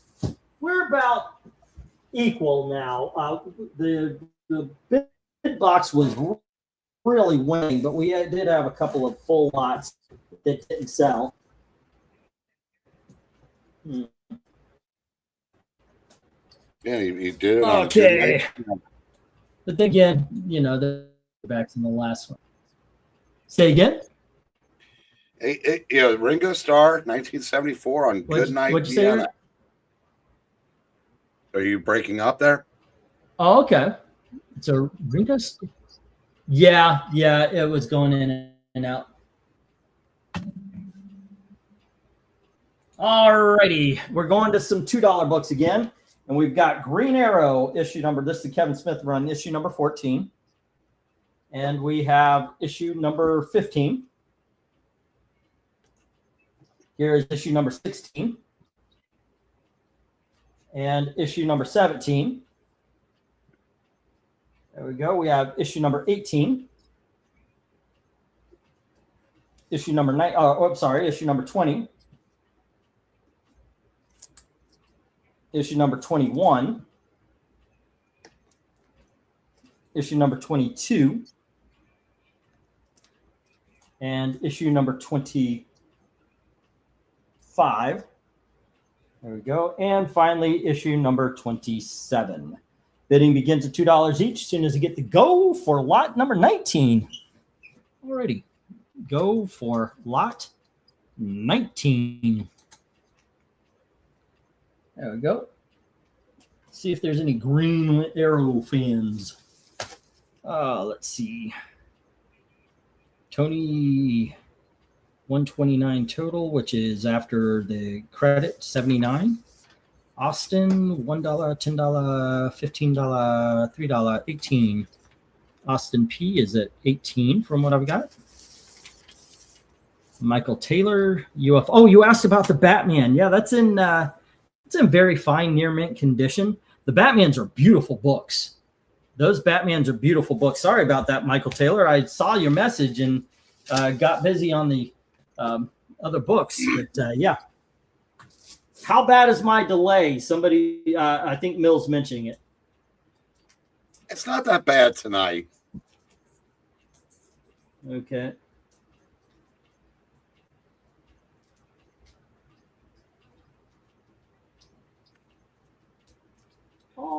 righty. Let me see. Can I find the Batman?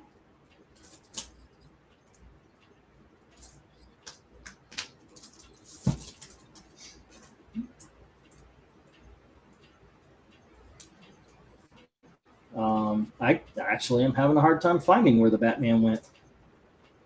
$5, okay. Oh, there it is. Was it part of the? Oh, I got it. It was one of the big dogs. Here you go, Michael Taylor. This is how it looks. It is in excellent condition. There you go. All right.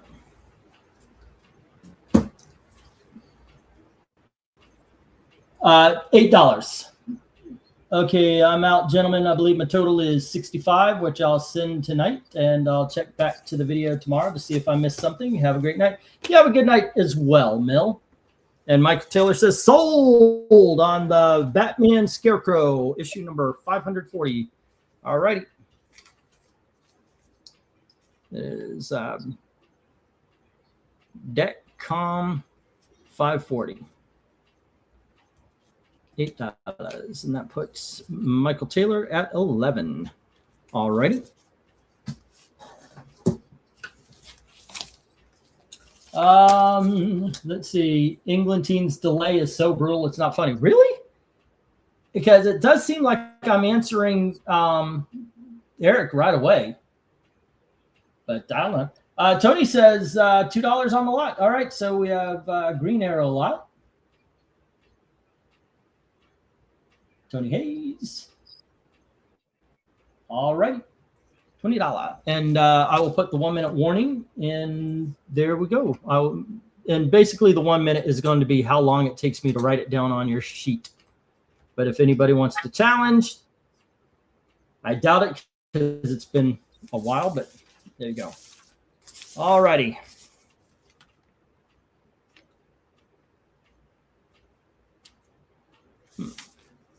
Let's see. Here it is, and it says Green Arrow lot.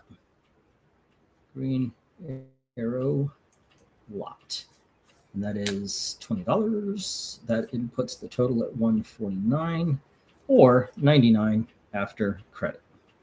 All right, let me get these down, and we will get the England team is so delayed. He is speaking to us from the past. Really? I mean, I know sometimes what I do is I go back and read old messages first.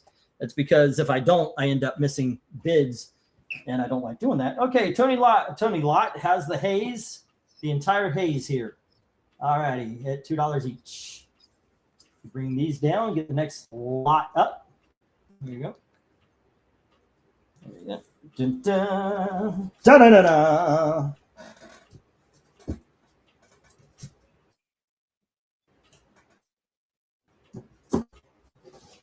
So what do we got here? We have the Savage Hulk. Let's wait. We have the Savage Hulk by Davison Farmer, and this is issue number 1. Normally I would package these together. I guess I forgot about that, but here's issue number 2. All right.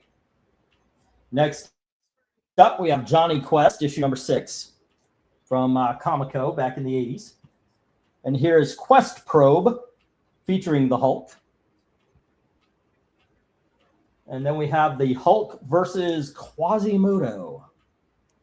All right. Next, we have Disney's Kingdoms, The Haunted Mansion by Williamson. That's issue number 3. And we have The Haunted Mansion, issue number 4. And then we have The Fighting American. This is issue number 1. Next up, we have Batgirl, issue number 36, the Lego variant. And we have Battlestar Galactica, issue number 3. There we go. Bidding begins at $2 each. Let me get the go for lot number 21. Go for lot. No, this is lot number 20. Okay. Should we end on this, or should we do the I got a couple of dollar lots after this, $2 lots after this. I'm thinking let's wait for the dollar lots next week. This is issue number or lot number 20. We usually end it on the 20th.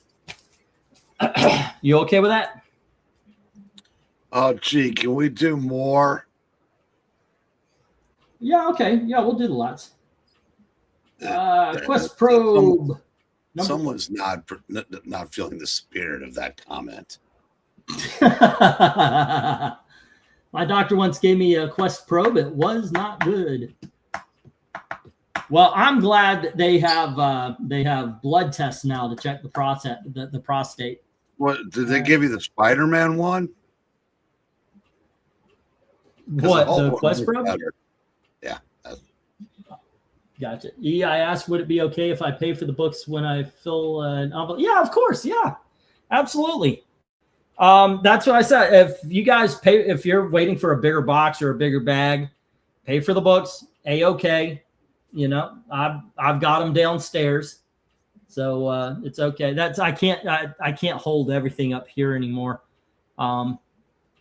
That one, I got to do a 50-cent lot auction or something like that, because I'm not hitting these dollar books enough. 3 lots a day. I try to put some at the end, but look at this. It's 12:05. I don't know if I want to know what the Spider-Man one is. Oh, Quest Probe. Quest Probe has a couple of different heroes to it. One of them, Spider-Man. Yeah. All right. So far, only that Quest Probe has got some love. But, oh, nope. Tony Hayes pops in with I and J. And that is the Batgirl. Number 36. Lego variant. Tony Hayes, $2. And then also Battlestar Galactica.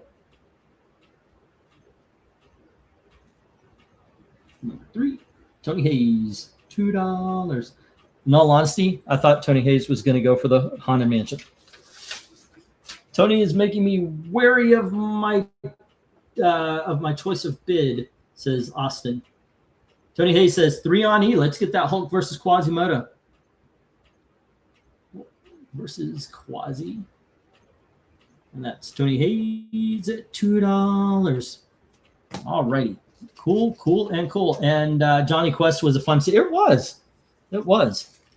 All righty. Also, you know what? Something I've been reading is I was getting, as well as the Thor, I've been reading the Marvel Masterworks, Eric, of Thor, Journey into Mystery 83 to 100. Governor Works. Say again? Governor Works. Sorry. Yep. It is so simplistic in its storytelling, but it is a lot of fun. I could see why they dropped Donald Blake eventually. It has been it's been a lot of fun. I just got done reading the first appearance of the Radioactive Man. It's like 94, 93, 94 around there. But yeah, that book is just a lot of fun. In those days, most of the Marvel books, like Thor, Daredevil, X-Men, had the woman pining away for the. It's weird. Yeah. Like in Daredevil and Thor, you had the woman pining away for the alter ego of the hero. Yep. And I think once that ran its course in Journey into Mystery, then it got picked up by Daredevil. But yeah, there wasn't a whole lot. Donald Blake didn't really serve a whole lot of purpose once that series really got going. I mean, once they introduced Asgardian elements, so Donald Blake just kind of faded into the background. Yeah, when they focus more on that, it is kind of silly because he's keeping Donald Blake's personality. I'm like, okay, yeah, I get why they changed it, because where's Thor? I mean, if he's Donald Blake, is he Donald Blake or is he Thor? Well, they hadn't ironed all that. Cover under my health insurance? Say again? They hadn't ironed all that out yet. Right. Yeah. So eventually, but they are still fun comic books. I'm still entertained by them. I think it's a blast to read. He'd be. Oh, if only Donald could be more husky like Thor. Yeah. I think I'll tell her, I am Odin, and I tell ye nay. You do not tell her. Yeah. It's It's fun. I also Oh, go ahead. The issue where Jane was fantasizing about being with Thor, and she said, and I would take care of you. I'd polish his hammer.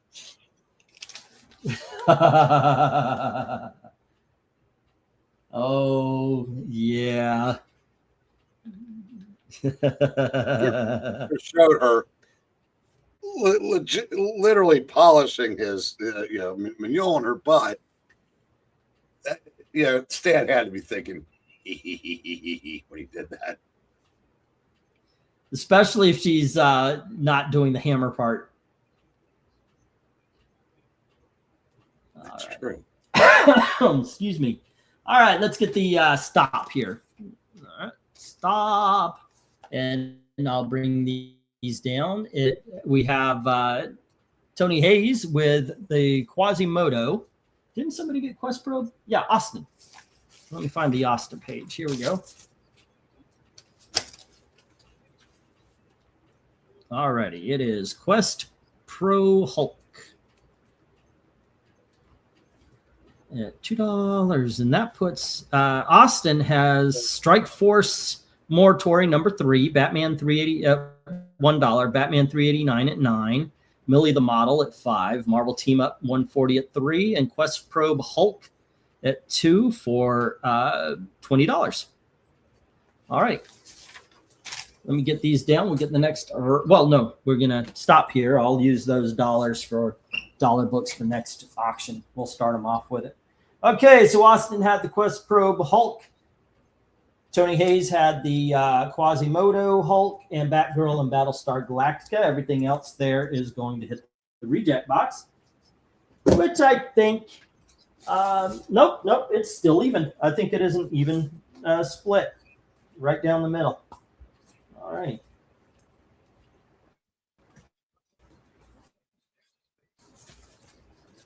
There we go. Fun times. It was a good night. I have a good night.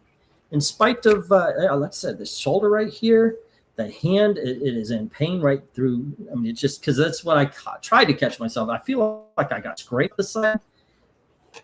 My foot hurts. That's the weird one. My foot hurts like I kicked out at something. But yeah, still in a good mood. Go figure. You know what? I'm reading. I need to get bifocals. I thought, what the hell was that back there? All right. Mill had Batman 374 at 8, Moon Knight 13 at 4, Marvel Spotlight 4 at 3, Fantastic Four 236 at 15, and Supervillain Team Up 9 at 5, and Captain America Annual 8 at 30, which is 65, just like he said. I think Mill paid out 65. I haven't looked, but with credit, it would only be 15. So, however he chooses to do. Jeff Mack had Unknown Soldier 205 at $1, Teenage Mutant Ninja Turtles 14 at $2, Batman 343 at 8, and Detective Comics 647 at 12, and that is $23 for Jeff Mack. If you want it shipped today, or when the next lot out, that would be 11, so it would be 34. If you want to, what do you got? 4 books. If you want to hold, I'll hold them off, and you've got like another 12 or 14 books left for an envelope. All righty, let's see. Jim had Metalman number 14 for $1. What am I getting? Didn't you fall down the steps as well? Yeah. Gail, by the way, has noticed that I am falling far more than she does. She used to be the one that fell, and I don't fall, or I didn't fall. Once I hit 50, though, it seems like it's just so easy for me to do so now. But I used to be able to catch technically, when I fell down the stairs, I caught myself with a wall. I was able to stop my forward momentum by smashing my head in the wall and giving myself a concussion. But I didn't fall. I just, okay. Yeah. Okay, so Jim had Metalman number 14 for $1, Captain America $319 for $3, and then these are $2 books. 348, 344, 338, 336, 322, and 320. Avengers, still $2. 312, 316, 317, 307, an annual number, 1998. Detective Comics 450 and 542 for $8 each. Sea Devils for $3, as well as the Fist of Khonshu Moon Knight. I believe it was issue number 6. Destroyer Magazine lot for $15. That was issues number 2, 5, and 6. Betty and Veronica, these are $3 books. Betty and Veronica, $259, $262, and $472. Betty and Me issue number, I forgot to write. I think it was 62. I just wrote 6. It wasn't number 6. Then Cobra, issue number 4, 5, 6, and 7 were also $3 each, as well as the Karate Kid. And that's 1, 2, 3, 4, 5. And that is a total of 90. Jim. All right. Michael Taylor, UFO for 3. Detective Comics 540 for 8. And that is a subtotal of 11. And of course, when you get more comics and such, we'll do that. We'll do the shipping. Let's see. 2, 4, 6. That's 155. So that is 105. Okay, 105. All right. So we've got Marvel for Tony. Marvel 2-in-1 number 52 for $4. Alpha Flight number 8 for $1. Strike Force Morituri 4 through 12 for $9. Justice League, not Justice League lot, Justice lot for $10. Teen Titans Go cover lot variants. There were 6 books for $12. Rawhide Kid for $3. Ringo Kid for $3. Marvel 2-in-1 54 for $17. Marvel Team Up 79 and 107 for $5 each. Spider-Woman number 1 for $30. The Sinister House for $10. Squadron Supreme trade paperback for $20. The Green Arrow lot for $20. Hulk Quasimodo for $2. Batgirl 36 Lego for $2. Battlestar Galactica number 3 for $2 for a total of $155. After the credit is $105, and credits done, man. All righty, and that is some. Don't tell mom the babysitter's dead. Dishes are done, man. All righty, and that's everybody. How did I screw up, kids? Let's see. My dad has been walking around Warner Brothers tour in Disneyland all weekend. His toes are going through the soles, which has had a history of injury. I think it's cursed. The